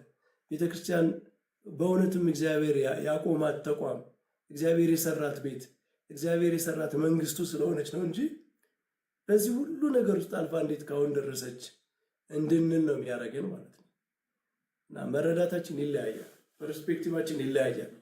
አውቀውም ይሁን ሳያውቁ፣ ከተንኮልም ይሁን መስሏቸው እውነት ያደረግን ትክክለኛ ነገር የተናገሩ መስሏቸውም ቢሆን ያረዳድ ችግር ግን አለ። ታሪክ ብቻ ሳይሆን ቅድም እንዳልኳቸው ነገር ሃይማኖትም ላይ የሚረዱበት መንገድ በጣም የጠበበ ነው። ክርስትና ከነሱ ማይንድ ይሰፋል፣ ከነሱ ፎርሙሌሽን ይሰፋል፣ ከነሱ የሜካኒዝም ማብራሪያ በ3 ይከፈላል፣ በ4 ይከፈላል፣ በ2 ይከፈላል ምናምን፣ ከዚህ ቀጥሎ እንትን ይመጣል፣ ሎጂካል ኦርደር፣ ቴምፖራል ኦርደር ምናምን እያሉ ከሚሰሩት ማብራሪያ ይሰፋል። ክርስትና በጣም ዲፕ የሆነ በጣም የእግዚአብሔር ጥበቡ ነው እና የመጽሐፍ ቅዱስ ማብራሪያ ራሱ አንድ ትርጉም አይደለም ያለው። ብዙ ኮሜንት ምንድነው እኛ አንድምታ አለን። አንዱን ጥቅስ ራሱ በብዙ መንገድ ይሄ አባት ምን ብሎ ፈተው፣ ይሄ አባት ምን ብሎ ፈተው ብለን አስፍተን ነው የምናየው። እነሱ ጋር ግን ስታዩ፣ አሁን ስኮላሮቻቸውን ስታዩ አንዱ ካለ አንዱን ነቅፎ ነው የሚጀምረው። እከሌ እንትን ብሎታል ግን የሱ ስህተት ነው ይሄኛው ነው የሚያስኬድ ይላል። አንዱን ለመቀበል አንዱን ይጥላል ማለት ነው። እና ይሄ በጣም ጠባብ የሆነ የአረዳድ ችግር እንዳለ ነው የሚያሳየው። ረዥም ሰዓት የወሰድኩኝ ስለተከታተላችሁ ስላዳመጣችሁ እግዚአብሔር ይስጥልን። ያሰማልን መምህር ቃሎት ያሰማልን። የተሳሳተ አረዳድ ማለት የያዙበት አንግልና የሄዱበት አንግል በጣም እንትን ነው እና እንዲያውም አንዳንድ እስቲ ካነሱት ነጥቦች በተለይ ደግሞ በቅዱስ አትናቴዎስ ጊዜ ተቋርጧል ያሉት፣ ያውም ቅዱስ አትናቴዎስ በነበረበት ጊዜ እንግዲህ እነሱ ያነሱት እንዲያው መንበሩ ከሽፏል አይነት ነገር ሲያነሱ ነበር። ያው ማን በነበረበት ነው? ቅዱስ አትናቴዎስ በነበረበት። ሳስበው አረዳዳቸው ራሱ ሲያነቡት እኔ የሆነ ማለት አትናቴዎስ አንድ ጊዜ በቃ ተሰዶ ከዛ ምንም አይነት ወደ ቤተ ክርስቲያን ሳያይ ምንም ተቋርጦ በቃ ሌላ እነሱ ሲሾሙ እነሱ ሲቀባበሉ የነበረው አይነት ነገር ሲያቀርብ ነበረ። ይሄ የተሳሳተ አረዳድ ነው። በነገራችን ላይ ከጀምሮ እውነት ለመናገር በደንብ ስሙ። ቅዱስ አትናቴዎስ 5 ጊዜ ተሰዷል። ወደ መንበሩ እየተመለሰ እየመጣ እየተመለሰ ማለት ነው። የመጀመሪያ ወዴት ነው የተሰደደ መሰላችሁ? ወደ ጀርመን፣ አሁን ቴሬድ በሚባለው አካባቢ ነው የተሰደደው። ጀርመን ለ2 ዓመታት ያህል ቁስጥንጥኖስ ጋር ነበረ ማለት ቁስጥንጥኖስ በነበረበት ጊዜ ነው። ሁለተኛ ወደ ሮም ነው የተሰደደው። ሶስተኛ ወደ በረሃ ነው፣ ወደ ግብፅ ነው የተሰደደ። አራተኛ አሁንም ወደ ግብፅ ነው የተሰደደው፣ ግብፅ አፐር ኢጅፕት በሚባለው ማለት ነው። እና አምስተኛም ወደ በረሃ ነው። 5 ጊዜ ነው የተሰደደው ወደ መንበሩ እየተመለሰ። ኦኬ፣ በዛን ሰሞን ታዲያ ቅዳሴ አልነበረ? ምዕመናን ቅዳሴ ኮሚኒን አያደርጉም ነበረ? ሹመትስ አልነበረ? ማለት ሹመት አያደርጉም ነበረ? እነ ቅዱስ አትናቴዎስ በቃ ቆሞ ነበረ በዚህ ስደት ውስጥ። እና በጣም አንድ ታሪካዊ ነገርም እንዴት ሲሾሙ እንደነበረም ጭምር በነገራችን ላይ ሰክሲሽኑ ነው። ቢያንስ ፕሬስትን፣ ዲያቆናትን፣ ቢሾፕን እንዴት ሲሾሙ እንደነበረ አሳያቸዋለሁ። እንግዲህ የመጀመሪያው ስደቱ ጊዜ 2 ዓመት ናት። በዛ ላይ ደብዳቤ ሲጽፍበት የነበረው ማለት ብዙ ደብዳቤ ጽፏል ቅዱስ አትናቴዎስ። ከዛ በኋላ እዛ ላይ የትንሣኤ በዓልን አክብሯል።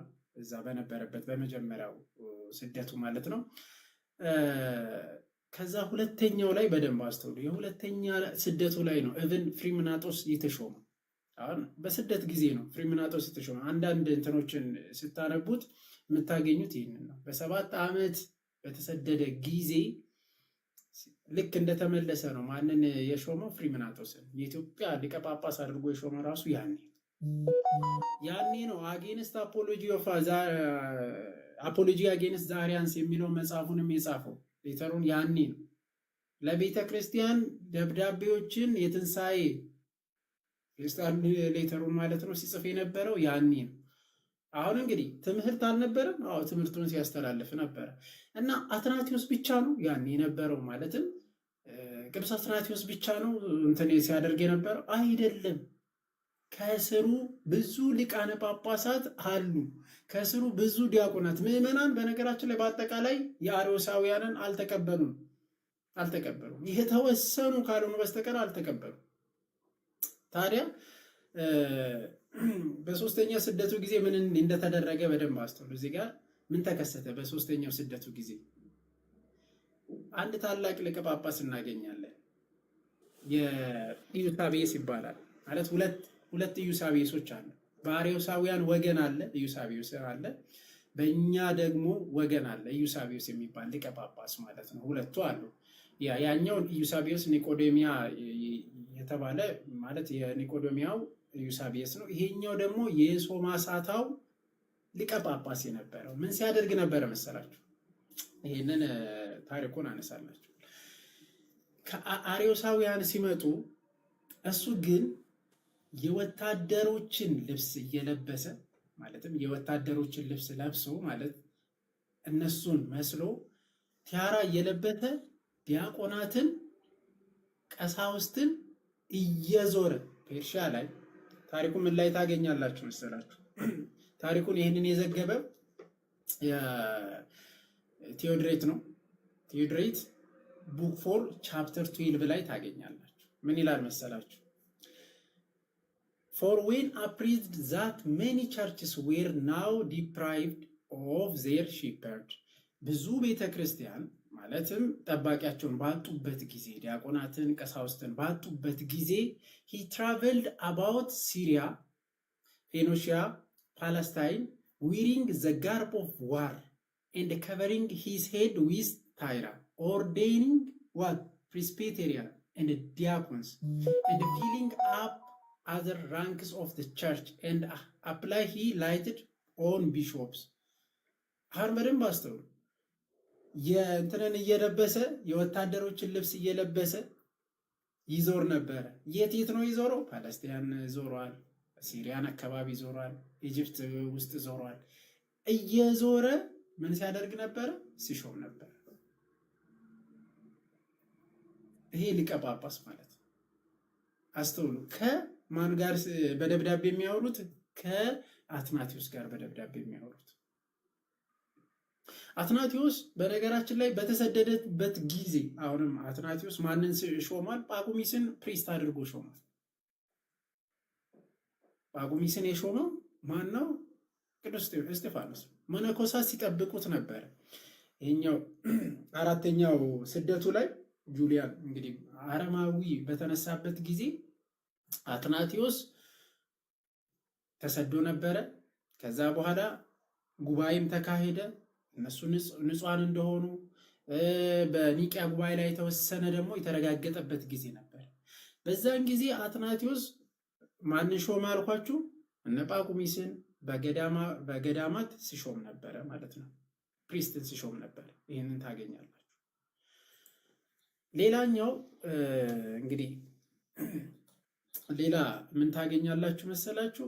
ክርስቲያኖችስ እንዴት ይኖሩ ነበረ? በዛን ጊዜ ክርስቲያኖች ምን ሲያደርጉ ነበር? ደብዳቤ ሲጻፍላቸው፣ አሁን ደብዳቤ ይጻፍላቸዋል እና የአርዮሳውያን ጳጳሳት ሲመጡ ምን ያደርጉ ነበር? ይሄንን the life of Paul the confessor የሚለው ላይ ቨርሰስ ነው ያለው። ቨርሰስ 10 up to 11 ላይ ቃል በቃል አስቀምጧል። ምንን ሲጠብቁ ነበረ? የሚመጣውን ጳጳሳትን አይቀበሉትም ነበር። መቀበል አይደለም የሚታጠቡበትን ውሃ ማለትም የሚታጠቡበትን ጳጳሳት ውሃ ማንም ዞር ከአርዮስ የሚመጡትን ማንም ዞር ብሎ አያያቸውም ነበር። ይሄ በታሪክ ደረጃ የተቀመጠ እና የክርስቲያኖች ቅዳሴ ሲያደርጉ ነበረ። በማን ከተባለ በእኛ በፕሬስቴሪያን በሚሾሙት በሊቃነ በዲያቆናትና በቀሳውስት ሲደረግ የነበረ። ስለዚህ በዚህ ውስጥ ምን አየን ማለት ነው? የተቋረጠ ቅዳሴ የለም። በሚሰደዱበት ውስጥ የተቋረጠ ቅዳሴ የለም። የተቋረጠ ትምህርት የለም። የተቋረጠ ክህነት ቅብብሎሽ የለም። ግን ስደቱ ነበረ። አዎ ስደቱ ነበረ። በጣም መከራ ሲደርስባቸው ነበር። ከዛ ነው ቅዱስ አትናቴዎስ በ373 አካባቢ አረፈ። ቀጥሎ ያለው ሊቀ ጳጳስ ተሾመ። ቤተክርስቲያን ቀጠለች። አርዮሳውያን ጠፉ እና ብዙ ነጥቦችን ማንሳት ይቻላል። በነገራችን ላይ ብዙ እንትኖች አሉ። እነ እንግዲህ ኤክሌሲያስቲካል ሂስትሪ ላይ እነ ሶዞሜን እነ ቴዎድሮስ የመዘገቡት በጣም ብዙ ነገሮችን ማንሳት እንችላለን። ቀጣይ ላይ እናያለን አሁን እግዚአብሔር ቢፈቅድ። በጣም ጥሩ ነው። ዲያቆን ቃል ያሰማል። ያ ቅዱስ አትናቴዎስም እኮ እንዳልከው በስደቱ እየተመላለሰ ሲሄድ ክህነት ሹሞ ምናምን ነው የሚሰደደው። ሁለተኛ እስከሚሰደድ ድረስ የክህነት ስርዓቱን አስተካክሎ በአርዮሳውያን የተካኑትን እንደገና አስተካክሎ ተቀብሎ የእነሱን ባርኮ አዲስ ካህናቱን ሹሞ ነው የሚሄደው እና ካህን ደግሞ 50 ዓመት 60 ዓመት ያገለግላል። ዝም ብሎ በአንድ ቀን ምናምን በአንድ ዓመት ምናምን አይደለም የሚጠፋው። እና ቅዱስ አትናቴዎስ ክህነት የሰጣቸው ሰዎች ከቅዱስ አትናቴዎስ ጋር የሚላላኩ እሱ ራሱ አንድ መልእክቱ ላይ አንድ ፒስትሉ ላይ እኮ ምን ይላል? እንደው ከእናንተ ጋር ነኝ በመንፈስ ከእናንተ ጋር ነኝ አልተለየኋችሁም ይላቸዋል። እና እነዚህ ሰዎች እኮ በቅዱስ አትናቴዎስ ክህነት ተሹመው እሱ እጁን ጭኖባቸው ቅዱስ አትናቴዎስ በተሰደደበት ሰዓት እያገለገሉ ካሉ በቃ የቅዱስ አትናቴዎስ ክህነት እኮ ግብፅ ውስጥ እየሰራ ነው። ቅዱስ አትናቴዎስ በአካል ባይኖር እንኳ በቀሳውስቱ በኩል ዴሊጌት አድርጓል ስልጣኑን። በጣም ጥሩ። እንዲህ ይላል። ይህንን በሌተሩ 29 ላይ ፍራግመንት 7 የተቀመጠው ምንድን ነው? ቅዱስ አትናቴዎስ ቃል በቃል ከጻፈላቸው አንደኛው for they hold the place but you the apostolic faith እነሱ ቦታውን ይዟል እናንተ ግን እምነቱን ይዛችኋል እነማን ናቸው እነሱ ግብጽ ውስጥ ያሉ ካህናት ዲያቆናት ምዕመናን ናቸው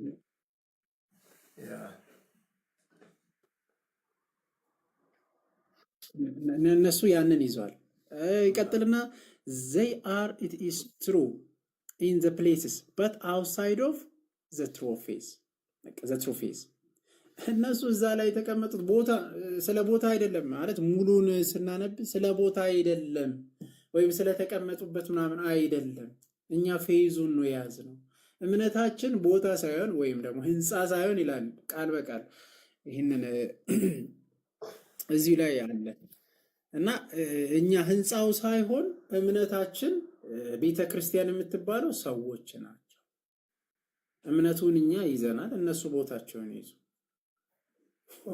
እና እምነቱንም ሲተላለፍበት የነበረውን እያንዳንዱ ቅዱስ አትናቴዎስ ቃል በቃል ለራሳቸው አስተላልፎላቸዋል እንግዲህ ይጽፍላቸው ነበር እነዚህ ጽሁፎች እና ልክ ነው እነሱ የሾማቸው ሰዎች በቤተክርስቲያን ውስጥ ያው እንግዲህ እየተሳደዱ ወደ በረሃም እየሄዱ ተደብቀውም ቢሆን አገልግሎት ይፈጽሙ እንደነበረ በጣም በሚሳደዱበት ቦታ እየተሳደዱም ራሳቸውን ደብቀውም ቢሆን አገልግሎት ይፈጽሙበት የነበረው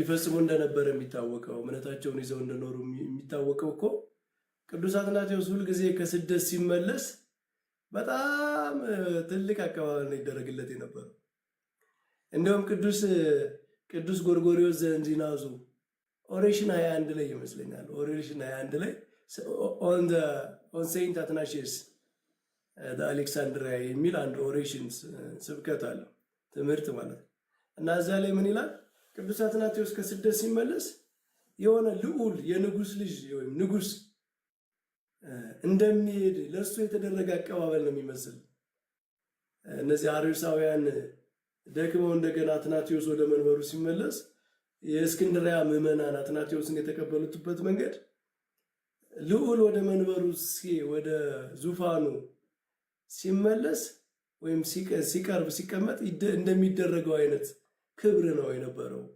በእልልታ ነው የተቀበሉት ይላል ኦሬዲ ፌዙን ፕሪዘርቭ ያደረጉ አገልግሎቱን ይፈጽሙ የነበሩ ሰዎች ይጠብቁት የነበሩ ሰዎች አሉ ማለት ነው እነዚህ ሰዎች በማን የተሾሙ ናቸው በአትናቴዎስ የአትናቴዎስ ክህነት አክቲቭሊ እየሰራ ነበር ትምህርቱ ብቻ ሳይሆን የሱን ክህነት ተቀብለው ቄስ ማለት ነገራችን ላይ የጳጳስ ዴሊጌት ማለት ነው እንደ ቅስና እኮ ማለት ጳጳስ በሌለበት ቦታ የተወሰነ ከጳጳስ ሹመት የተወሰነ ተሰጥቶት የሚሰራ ማለት ነው አይደል ቄስ ለምሳሌ ዲያቆን አይሾምም ምናምን ግን ቄስ ቅዱስ ቁርባን ይፈጽማል ሚስጥር ይፈጽማል ጳጳስም ይፈጽማል ከጳጳሱ ሹመት ውስጥ የተወሰነ ተሰጥቶት የሚሰራ ነው ቄስ ማለት ስለዚህ የቅዱስ አትናቴዎስን ክህነት አገልግሎት ይዘው ሲፈጽሙ የነበሩ አሉ እና የተቋርጠው አገልግሎት ተቋርጠው ደግሞ ማለት ቅዱስ አትናቴዎስ ሲመጣ በጣም በክብር ወጥቶ የሚቀበሉት በተቃራኒ ደግሞ የነሱ ሲመጡ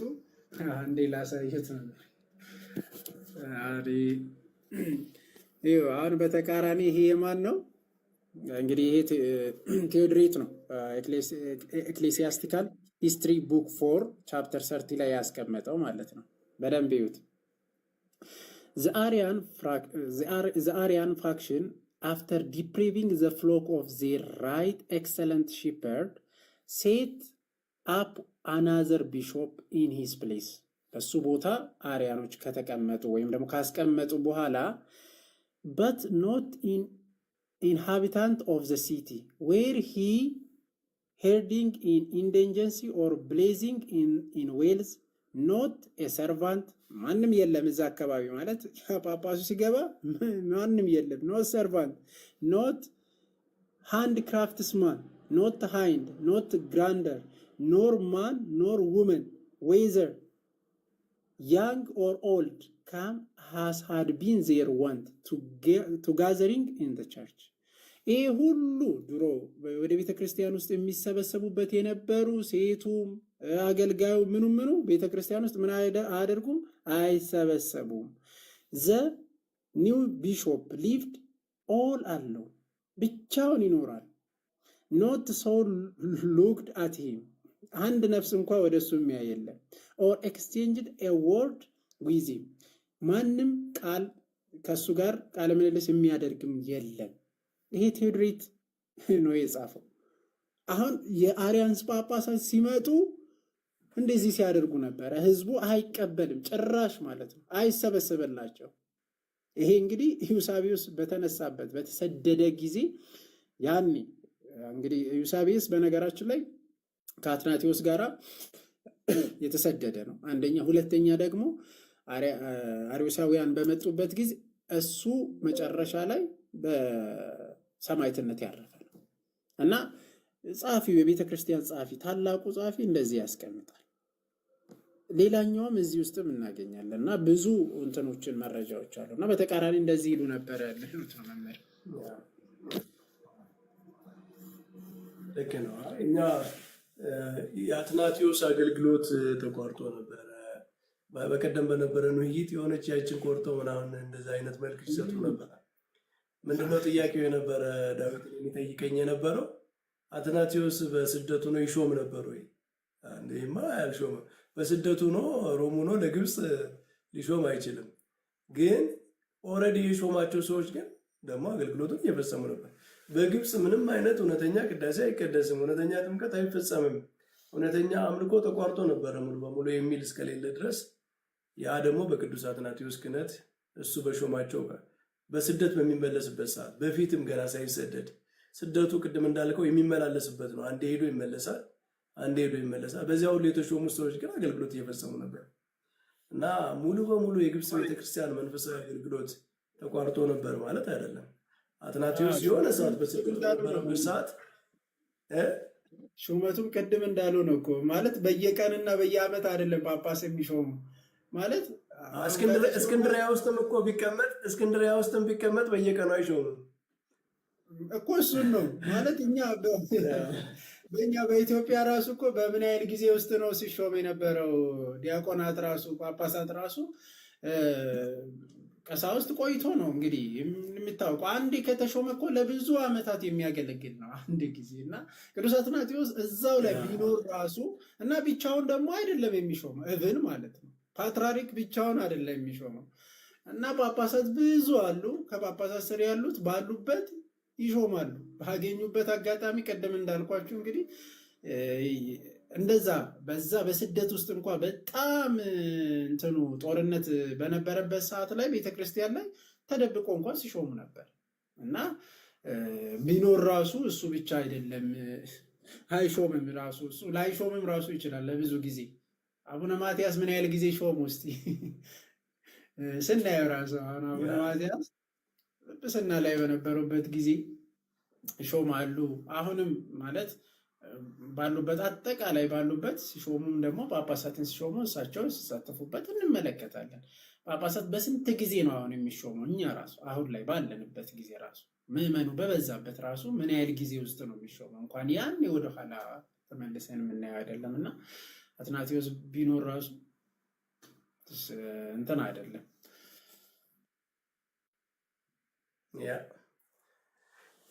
እና እንደው ጠቅለል ስናደርገው ቤተክርስቲያን በስደት ውስጥ አባቶች በተሰደዱበት ዘመን የአባቶችና የምዕመናን ልብ አልተለያየም። አባቶች የሾሟቸው ካህናት ከሾሟቸው ጳጳሳት ጋር በልብ አልተለያዩም። በቦታ ቢራራቁ ስደት ቢነጣጥላቸው ለተወሰነ ጊዜ አንድነታቸው ግን የፈረሰ አልነበረም። በእርግጥ አሁን የሁሉ ችግር ተወራ ምናምን እንጂ ታዲያ ምን ሆነ ታዲያ? እንግዲህ ግዴታ ቅዱስ ቄርሎስን ለማዳን ደግሞ ምን ይሉናል ደግሞ መልሰው አልተቋረጠ መቋረጥ የሚገባው ነገር ቄርሎስን ለማዳን ሲል አይቋረጥም ማለት ነው። መቋረጥ የሚገባው ነገር አትናቴዎስን ለማዳን ሲል አይቋረጥም ማለት ነው። እንትን እኮ ራሱ አርጊመንቱ እኮ እንትን ነው፣ ሰርኩላር ምንድን ነው? ሰልፍ ሪፊዩቲንግ ነው። ይሄ ጉዳይ በቃ ክህነትን የሚያስቆርጥ ነው፣ ይሄ ጉዳይ መንበርን የሚያፈርስ ነው ምናምን ትልና እንደገና ደግሞ ስታስበው አትናቴዎስ አለ ቀጥሎ እንደገና ቄርሎስ አለ። አይ በቃ ስለዚህ ግዴታ ጉዳዩ የሚያስቆርጥም ቢሆን ጉዳዩ የሚያፈርስም ቢሆን የሚያከሽፍም ቢሆን አትናቴዎስን ለማዳን ያከሽፋል ማለት የለብንም ትላለህ ማለት ነው። ቄርሎስን ለማዳን ትላለህ ማለት ነው። እንዲህ አይነት አርጊመንት ይሰራል።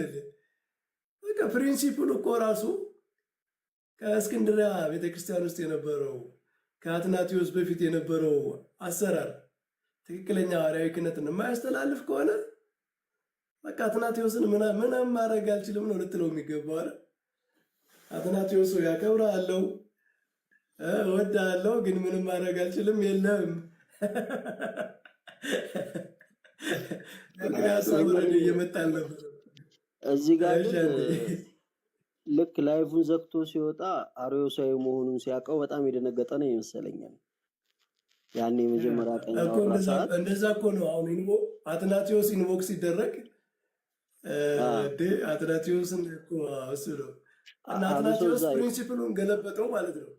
አትናቴዎስ የሐዋርያዊ ቅብብሎች ፕሪንሲፕሉን እንደገና ሪቨርስ አደረገውና ለአትናቴዎስ ሲባል መንበር ሊያከሽፍ የሚገባው ጉዳይ ሳያከሽፍ ቀረ ማለት ነው። እንደገና በአራተኛው ክፍለ ዘመን የነበረው የአርዮሳውያንም ጉዳይ እንዲሁ አሳቀኝ። በቃ ወደኋላ ተመልሰው ጭራሹን እኮ ከየት ነው ያመጡት? ሐዋርያት ራሱ ቅብብሎች አላችሁ እንዲ አላችሁ እንዲ ምናምን ያሉበት አለ። ለዛ ብለዋል እኮ አንዱ ከዛ ውስጥ ነው ሐዋርያት ራሱ ቅብብሎች አላችሁ እንዲ። ይሄ በጣም አስቂኝ እኮ ነው። በጣም መነሻ ማን ሆነና ከነሱ ካልተቀበሉ ከክርስቶስ እንዲ ክርስቶስ መነሻማ ክርስቶስ። እኔ ከሰሞኑ ውይይት መኩ ምን ተረዳው መሰለ? ቅዱስ ባስልዮስ ይመስለኛል ቅዱስ አትናቴዎስ ይሄ በአርዮሳውያን ምክንያት በጣም ተበድሎ የነበረውን ቤተክርስቲያን እንደገና ለማስተካከል ስትሪክትሊ ካኖኖችን ሁሉ ልተግብር አይልም ነበረ። ለምሳሌ ከአርዮሳውያን በዛ ተጣለው ተገደው ምንም ሆነው የነበሩት ሲመለሱ በጣም አጥብቆ አክርሮ ምናምን አይደለም ይቀበላቸው የነበረ፣ በዊዝደም ነው ይቀበላቸው የነበረና ለቅዱስ ባስልዮስ ሂደው ከሰሱት። አትናቴዎስ የቤተክርስቲያንን ቀኖና እንትን እየሻረ ነው ምናምን ብለው ማለት ነው። እና ቅዱስ ባስልዮስ ምንድነው ያላቸው? እንደ አትናቴዎስ ነው የምትከሱት? አትናቴዎስ ሂምሰልፍ ኢዝ ካህነን። አትናቴዎስ እኮ ራሱ ካህነን ነው። እሱ ካህነን የሚሰራ ሰው ነው፣ ስርዓት የሚሰራ ሰው ነው። እሱ ቅዱስ የቤተክርስቲያንን ሐዋርያዊ እምነት ይዞ የተሳደደን ሰው ቀኖና እኮ የሚሰራ በአትናቴዎስ አይነት ሰው ነው ራሱ ነው ያላቸው። እና አሁን ከነሱ ውይይት ያየሁት አትናቴዎስ ሂምሰልፍ ኢዝ ካህነን። ለምን የማይሰራን ነገር ለአትናቴዎስ ሲባል ሲገለበጥ አይተናል። መንበር ያከሽፋል ብለው የሚያስቡት ነገር፣ መንበር ያፈርሳል ብለው የሚያስቡት ነገር እንዲህ ካልኩማ አትናቴዎስን ልነካ ነው ብለው ሲገለብጡት አይተናል። ቄርሎስ ሂምሰልፍ ኢዝ ካህነን። ለምን ቄርሎስን ለማዳን ብለው እንደ ቄርሎስንማ ክህነት የለውም ካልኩ ከአጠቃላይ ከክርስትና ታሪክ ጋር ልጣላ ነው ብለው ስለዚህ ምን አሉ? በቃ ምንም ቢሆን ተላልፏል አሉ። ግን ያፈርሳል፣ ጉዳዩ እኮ ያፈርሳል፣ ያቋርጣል፣ ያቆራርጣል፣ መንበሩን ያፈርሳል፣ ያከሽፋል። ግን ምን እናደርጋለን? ደግሞ ቄርሎስ አለ። ወደኋላ ቄርሎስ ስለሚመጣ ለቄርሎስ ስንል አያፈርስም። እና አባቶቻችን ካህኖን ናቸው ራሳቸው የምንለው ለዛ ነው የምናከብራቸው። ከሳሾቻችን እንኳ አስገድደው ክሳቸውን እንዲያነሱ የሚያስደርጉ ናቸው። እና እነ ቅዱስ አትናቴዎስ እነ ቅዱስ ቄርሎስ በቃ እነሱን ምን እንላቸዋለን? አዎ እነሱን አክቹዋሊ እውነት ለመናገር ካነሱት በጣም ሲሊ አርጉመንት ነው ከተነሳ። ራስን በራስ ዳም እንትን ማድረግ ነው። በነገራችን በራሴ ቆንጨራ ነው ያለ ሰውዬ ራሱን በራሱ እንትን ማድረግ ነው። እና ወደኋላ ሄዶ እንዲያው ማርቆስ ራሱ ኬት ነው ያመጣ አይነት ነገር ማለት ጀመሩ። አልሆን አላቸው። እንዴት ማርቆስን እንዴት ይከሰሳል? ፋውንደር ኦፍ ቸርች ተብሎ ፋውንደር ኦፍ አሌክሳንድሪያ ቸርች ማንም የሚያምንበት። ከዛ ደግሞ አናኒያስን እንዲያው ሾሟል እንዴ ብሎ ሲጠይቁም ነበር። አናኒያስን ማርቆስ ነው? ኧረ መጽሐፍ አገላብጡና አቢሌስን ጴጥሮስ ራሱ ኢቫንጀሊካል አድርጎ ወንጌላዊ አድርጎ ላከው እንጂ ሹሞታል እንደ ሲሉም ነበር። ሐዋርያ ስልጣን ሳይሰጥ ይልካል እንዴ? ስልጣን የሌለው ሰው ለሚሽነሪ ይላካል? ማጥመቅ የማይችል ካህን መሾም የማይችል ዲያቆን መሾም የማይችል ቅዱስ ቁርባን ኦርዴን ማንተን ምንድነው መፈጸም የማይችል ሰው ምን ሂዶ አስተምሮ ምን ሊያደርግ ነው? በቃ አስተምሮ ሊበትናቸው ነው። በሉ እንግዲህ አስተምሮቱ በሰላም ነው የሚላቸው ማለት ነው። እና ሚሽነሪ ራሱ ከስልጣን ጋር እንደሚላክ እንኳን አለማወቅ በጣም ይገርማል። እስኪ ሌሎችንም እንስጣቸው። ሰንጎሪስ ሰላም ያልተረዱትም መምህር እዚሁ ላይ አፖስቶሊክ ኮንስቲቱሽን ቻፕተር 12 ቃል በቃል ይገልጻል። አፖስቶሊክ ኮንስቲቱሽን ላይ ሴክሽን 4 ላይ ቁጥር 46 ላይ ቃል በቃል አናኒስን ቅዱስ ማርቆስ እንደሾመ ያስቀምጣል። ቃል በቃል ማለት ነው። እንዲሁም ደግሞ ሂፖሊተስም እኮ ቅዱስ ማርቆስን ይለዋል፣ ቢሾፕ ይለዋል። ኢዩሳቤስም ቻፕተር 17 ላይ ቨርሰስ 1 ላይ ፈርስት ስታብሊሽ ቸርች ባይ ሴንት ማርክ ካለ በኋላ አናኒስን ሰክሲድ እንደሚያደርግና እንደሾመ ያስቀምጣል። አሁን አናኒስን የሾመው በጣም ብዙ እና ከየት አምጥቶ ነው የሾመው ማለት ሰክሲድ ያደረገው? በእነሱ ክህነት ከሌለው በቃ ዝም ብሎ በነገራችን ላይ ስድብም ጭምር ነው። ቅዱስ ማርቆስ የመሾም ስልጣን የለህምና አንተ በስህተት ሾመሃል እያሉት ነው። እንዴት ነው የሚሾም? ሲጀመር አንድ ሰው ክህነቱን ከሌለው ሳይሰጠው እንዴት መሾም ይችላል? አይችልም። ስለዚህ ቅዱስ ማርቆስን እንትን ማድረግ እኔ የራሳቸው አርጉመንት ራሱ የገባቸው አይመስለኝም። እና ሌሎች ይቀጥሉ። በጣም አንቴና ዮባ እስኪ እንስጣቸውና እናጠቃልለዋለን። አንቴ ሀሳብ ስጥ። ዮባ ይቀጥል፣ ችግር የለውም። እኔ ከቅድም ጀምሮ ስለነበርኩ ብዙ ነገር ተጠቃሏል። እሺ አንተ ዮባ እንኳን ደህና መጣ፣ ሀሳብ ስጥ። መምህር ሰላም ብያለሁ። ዲያቆን ሴንኮሪስ አንትሽ ሁላችሁንም ሰላም ብያለሁ። ያው ምን ይባላል እኛም ስንሰማ ደንግጠናል ነው የምንለው። እኛ በጣም ነው የደነገጥነው፣ ግን መቀጠሉ ነው። ስንሰማ ደንግጠን ነበር። ኤፒሶድ 2 ዛሬ ይቀጥላል ብለው ነበር፣ ካንስል ተደረገ መሰለኝ። ክፍል 2 ነበሩ አይደል? ዛሬ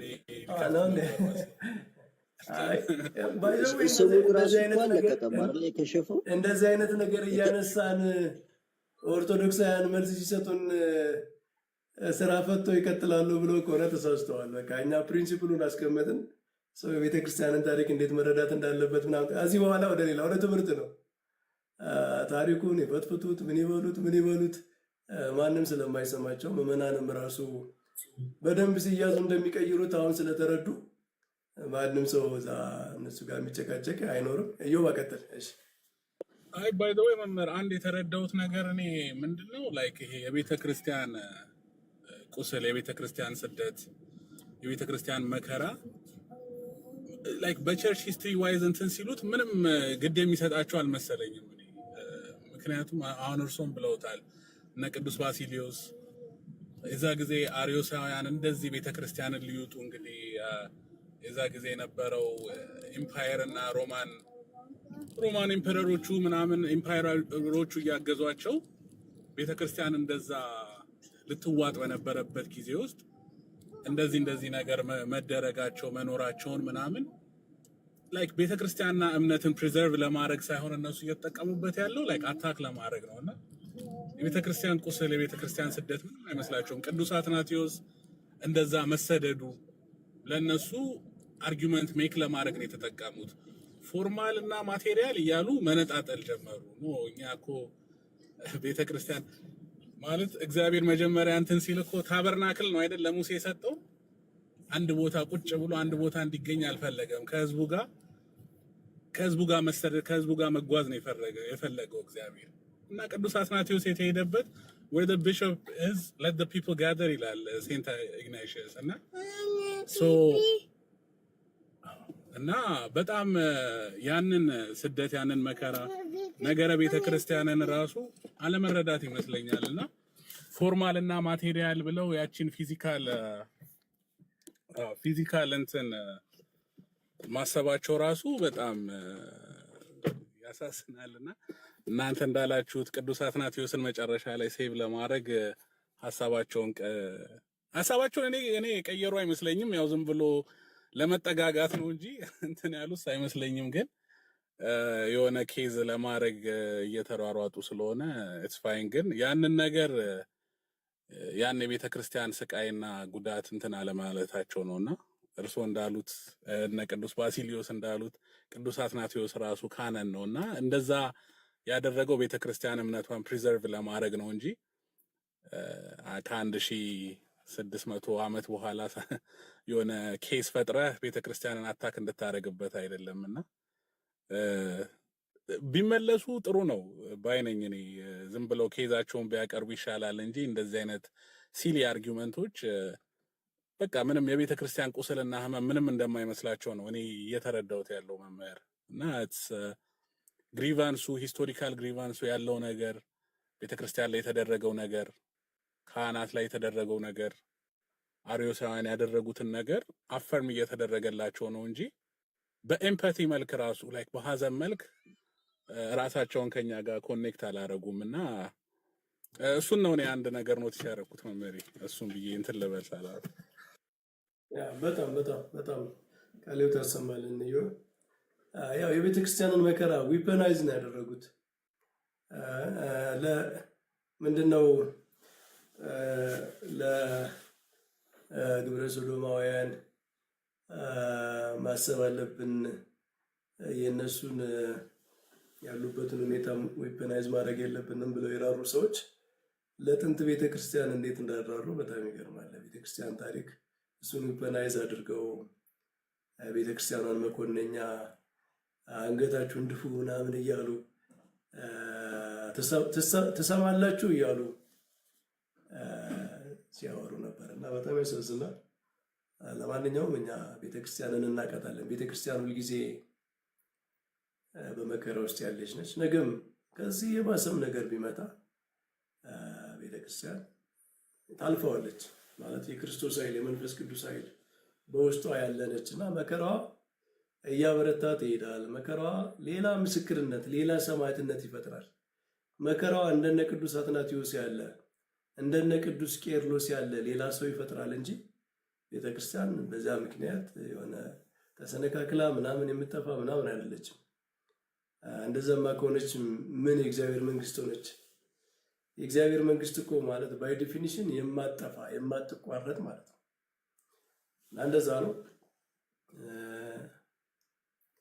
እንግዲህ ያው እንደምንም ብለን ያው ኬልቄዶን ጋር ደርሰናል። ከኬልቄዶን በኋላ ያለው ጉዳይ የትምህርት ጉዳይ ነው። በትምህርት ጉዳይ ከሆነ ሁሉም ሰው በትምህርቱ መሰረት እኔ ጋር ነው ያለ ይላል። እኔ አፖስቶሊክ ሰክሴሽን ጠብቄያለሁ ይላል። እሱ ሌላ ጉዳይ ነው። በትምህርት ጉዳይ ከሆነ ግን እነሱ አፖስቶሊክ ሰክሴሽን የሚባል እነሱ ጋር ይወራም ማለት ነው። ምክንያቱም በትምህርት ተለይተው የተወገዙ ስለሆኑ ማለት ነው። እና ይሄ ራሳቸውን የሚበላ አርጊውመንት ነው። ይሄንን ስታንዳርድ ይዘው በትምህርት ምክንያት መለየት አፖስቶሊክ ሴክሴሽንን ቆርጧል ብለው ከተነሱ መጀመሪያ የሚበላቸው እነሱን ነው። ምክንያቱም አምስቱም መናብርት እነሱ የሚያስተምሩትን ትምህርት አያስተምሩ። አፖስቶሊክ ሴክሴሽንን ይዘው የነበሩት አምስቱም መናብርት በጥንት ቤተክርስቲያን ፕሮቴስታንት የሚያስተምረውን ትምህርት የሚያስተምር አንድ መንበር የለም። መምህር እዚህ ጋር ዶክትሪናል ሰክሰሽን ራሱ የሚሉት ይወድቃል ማለት ነው። እንደሱ በዶክትሪናል ትምህርትን ኢንቮክ አደረጉ።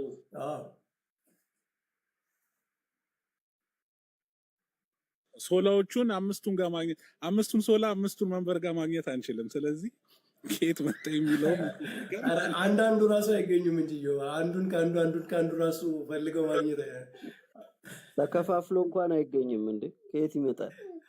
አሁን እኮ ችግር ነው። እንደምንም ብለው አንዱን ሶላ ከአንዱ መንበር አንዱን ሶላ ከአንዱ መንበር ራሱ ማግኘት አይችልም።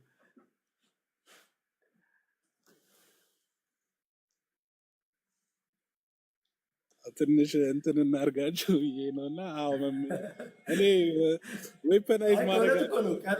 ቀልድ እንደው ፈገግ አለበት እንጂ የለም እኮ ሶላ ግራሻ ብሎ የሚያስተምር ነፃ ፈቃድ ሉተራን እንደሚያስተምሩት ካልቪኒስት የሚያስተምር ጥንት ቤተክርስቲያን የትኛው መንበር ነው? የለም። ነፃ ፈቃድ የለም የሚል መንበር አለ እንዴ? እምነት ብቻ ነው ሰው ለጽድቅ ለዘላለም ሕይወት መልካም ስራው አይታይም የሚል አለ እንዴ? የትኛው መንበር ነው? ክርስቶስ ብቻ ነው ብሎ የሰዎችን ክህነት የሚቃወም የቤተክርስቲያንን የፕሪስትሁድ የሚቃወም ክህነት አለ እንዴ? የለም። ክብር ለእግዚአብሔር ብቻ ብሎ ለሰማዕታትን የማያከብር መታሰቢያቸውን የማያረግ በሰማዕታት ቀን ቅዳሴ የማይቀድስ ቤተክርስቲያን ነበር እንደ በጥንት ቤተክርስቲያን? የለም። እና አምስቱም ሶላዎች የትም ቤተክርስቲያን በጥንት መናብርት የሉም። እና በትምህርት ሰክሴሽን ከሆነ ፕሮቴስታንቲዝም ምንም አይነት አፖስቶሊክ ሰክሴሽን ማንሳት አይችልም። እና ይሄ ከኬልቄዶን በኋላ የሚያነሱት የትምህርት ካርድ እሱ መጀመሪያ እነሱን በልቶ ነው ወደኛ የሚመጣው ማለት ነው። ለማንኛውም እያንዳንዱ ሰው ትክክለኛው ትምህርት እሺ አንተ ቀጥል። በዚህ በተወደደ ዘመን ቤንዚል ገዝቶ ራስን አርከፍክፎ ክብሪት እንደመለኮስ ነው የቆጠርኩት። ራሳቸውን ያጠፉት ሰዎች አልታወቃቸው።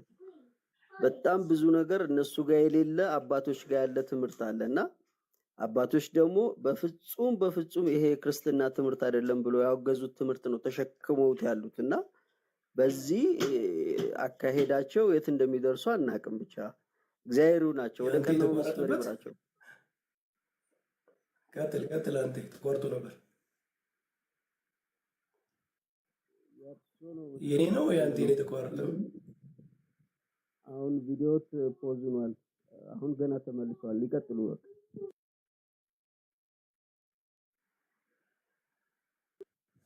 እዮባ ተሰምቼ ነበር አይደል?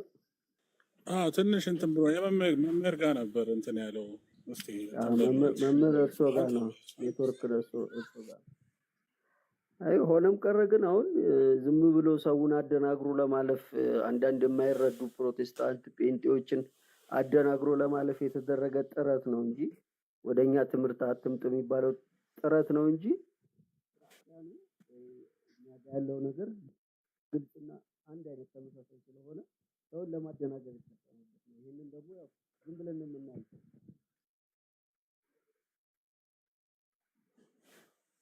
ተቆርጦ ነበር አይደል? ይቅርታ አሁን መጥቷል። እርሶ ነው የተቋረጡት መምህር ነው? እሺ አንተ ሀሳብህን ጨርሰሃል? እሺ አንተ እሺ። አዎ ጨርሻለሁ። አይ በቃ ለምሳሌ ኢንቮኬሽን ኦፍ ሴንትስ ቅዱሳን ምንድነው? የእነሱን ምልጃ በአጸደ ነፍስ ያሉ ቅዱሳንን ምልጃ መጠየቅ ከኬልቄዶን ጉባኤ በፊት ሁሉም አብያተ ክርስቲያናት የሚቀበሉት ነበሩ። ሁሉም አብያተ ክርስቲያናት እንግዲህ ከኬልቄዶን ጉባኤ በፊት አምስቱም መናብርት ይህንን ይቀበላሉ። ስለዚህ ወይ እነዚህ መናብርት ሁሉ በትምህርት ምክንያት አፖስቶሊክ ሰክሴሽን አጥተዋል፣ ወይም ደግሞ በኋላ የተነሱት ፕሮቴስታንቶች ከዚህ ትምህርት በመለየታቸው ያጣሉ ማለት ነው። የነገረ ድነት ጉዳይ ጀስቲፊኬሽን ባይ ፌዝ አሎን የሚለውን ትምህርት ማን ያስተምር ነበረ? የራሳቸው ስኮላሮች እና አሊስተር ማግራዝ ሌሎችም እንደጻፉት እና ማን ነው ፊሊፕ ስካፍ እነሱ ፕሮቴስታንት ስኮላሮች ራሱ እንደጻፉት ጀስቲፊኬሽን ባይ ፌዝ አሎን የሚለው እና ቶራንስ አፖስቶሊክ ፋዘርስ በቃ ነገረ ድነትን አልተረዱም። ጀስቲፊኬሽን ባይ ፌዝ አሎን የሚለውን ትምህርት አልተረዱትም ነበረ። በኋላ እኛ ነን ከ15 ክፍለ ዘመን በኋላ መተን የተረዳ ነው የሚሉትና ያንን ትምህርት ደግሞ ሉተር እንደሚለው ያንን ትምህርት ቤተክርስቲያን የምትወድቅበት የምትነሳበት ነው ይላል። ጀስቲፊኬሽን ባይ ፌዝ አለውን የማታምን ቤተክርስቲያን ወድቃለች፣ የምታምን ተነስታለች ነው የሚለው እና እነዚህ መናብርት እንግዲህ ይህን ስለማያምኑ ወድቀው ነበር ማለት ነው። ስለዚህ ከወደቁ አፖስቶሊክ ሰክሴሽኑ እነሱ ዩሲ አሁን መናብርቱን ሁሉ ነው የሚጥሏቸው። በትምህርት ከሆነ በትምህርት ነው አፖስቶሊክ ሰክሴሽን ብለው እንደዚህ ይህን ፕሪንሲፕል ፓራሜትር ካወጡ ፕሮቴስታንት አፖስቶሊክ ሰክሴሽን የሚኖረው አምስቱም መናብርት ከሽፈው ነው ማለት ነው እና ነጩ መንበር የእስክንድርያ መንበር ያው ለቁጣ ማብረጃ ብቻውን ቢቀጠቀጥም ትንሽ ገፋ ቢደረግ ሁሉም ነው የሚቀጠቀጡት ማለት ነው።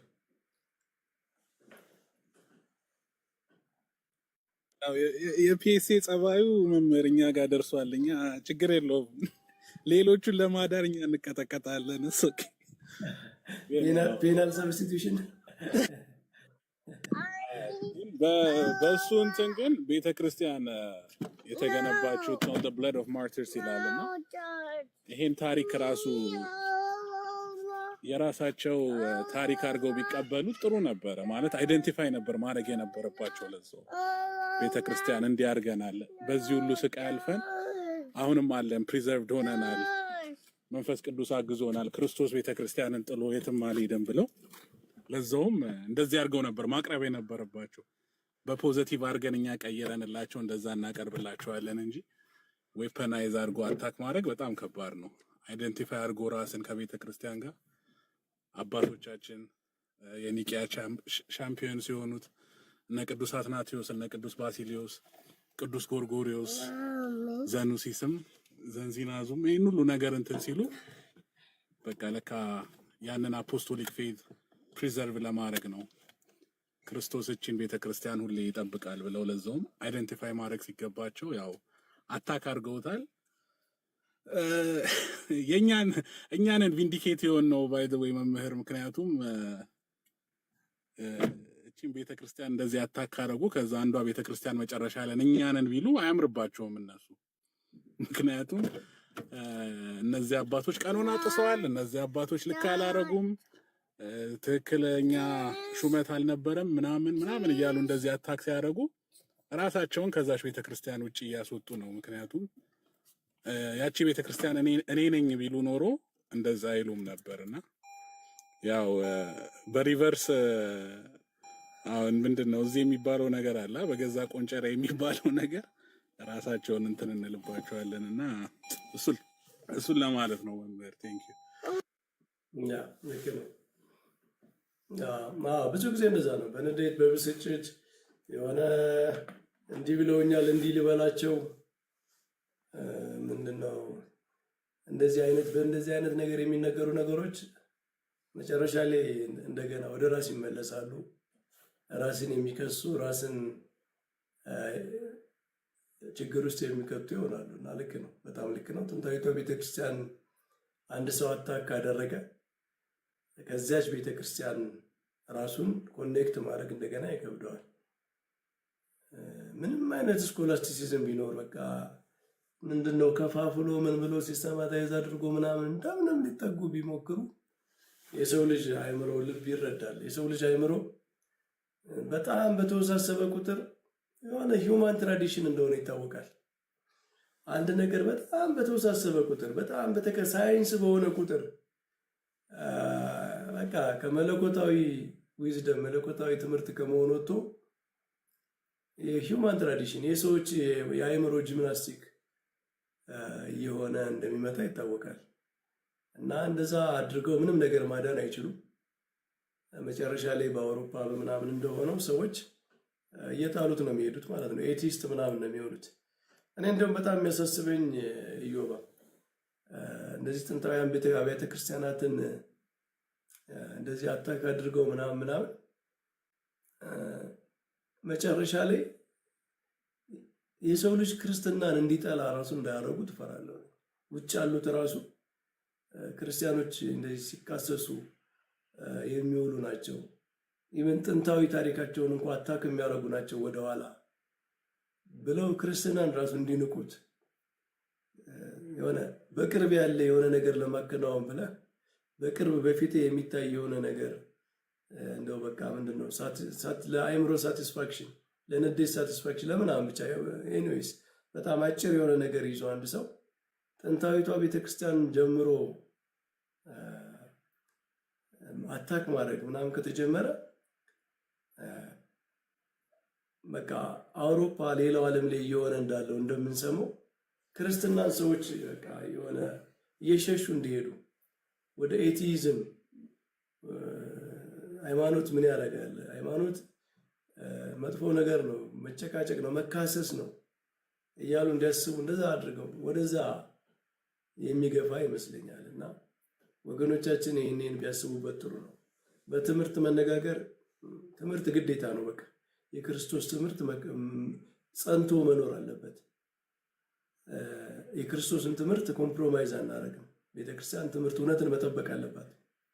ከዛ ውጭ ግን ይሄ የቤተክርስቲያንን መከራ ታሪክ ዊፐናይዝ እያደረጉ በዛ ላይ የሆነ እየተሳለቁ ምን እያሉ ይሄ አይነት የሆነ ቅርብ የሆነ አካልን ያጠቁ ይመስላቸዋል እንጂ መጨረሻ ላይ አልቲሜትሊ ክርስትና ነው አታክ እያደረጉ ያሉት። በክርስትና ላይ በጣም መጥፎ ታሪክ እየሳሉ ነው ያሉት እና ይሄ በጣም መጥፎ የሆነ አዝማሚያ ነው። እንግዲህ እኛ ሐዋርያው ቅዱስ ጳውሎስ እንዳለው በተቻለን መጠን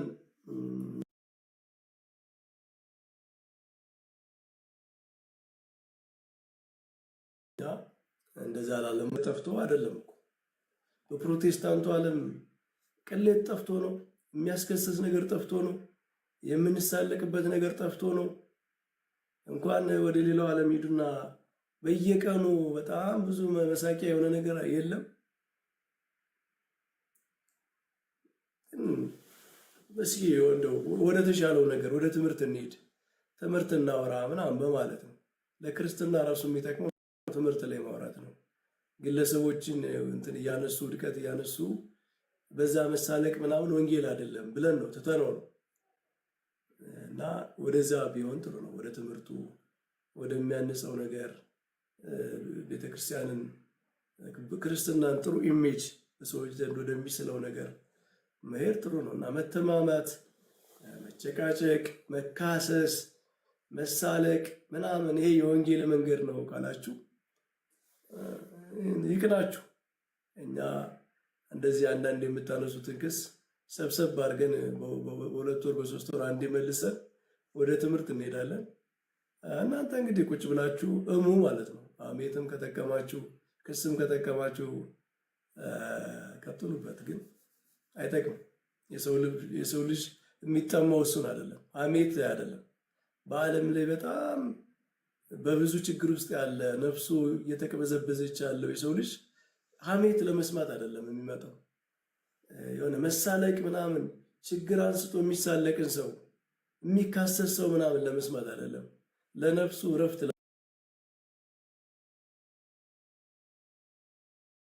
ለማግኘት ነው የሚመጣው። የክርስቶስን ንጹሕ ቃል ለመስማት ነው የሚመጣው እና እኛ እሱን ነው የምንሰራው። የወንጌልን መንገድ ይዘን እንሄዳለን ማለት ነው። የወንጌልን መንገድ ይዘን ለሰው የሚጠቅም ትምህርት እያስተማርን እንቀጥላለን። ሐሜቱ ክሱ ይጠቅመናል፣ ያዋጣናል። የወንጌል መንገድ እሱ ነው ብላችሁ ካሰባችሁ እንግዲህ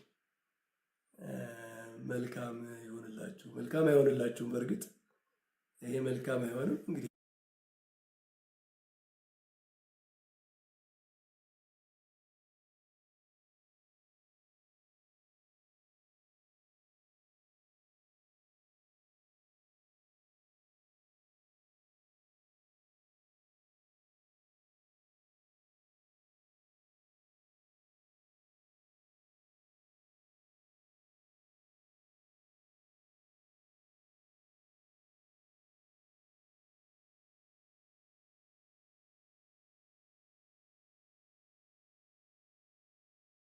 ታስደፋነች ምናምን ብሎ ሲሳለቅ ምናምን አሁን ክርስቶስ በሰማይ ሆኖ እሰይ ልጄ ደግ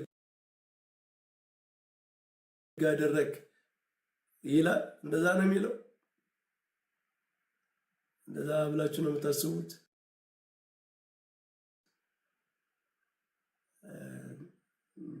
እና እንደዛ የሚል ክርስቶስ እንግዲህ አናምንም። እንደዛ የሚል ክርስቶስ አናምንም። ክርስቶስ በጣም ቸር የዋህ ራሱ በፍቅር የሚናገር ነው እንጂ ክርስቶስ ኮንስፓየር የሚያደርግ አይደለም። በችግር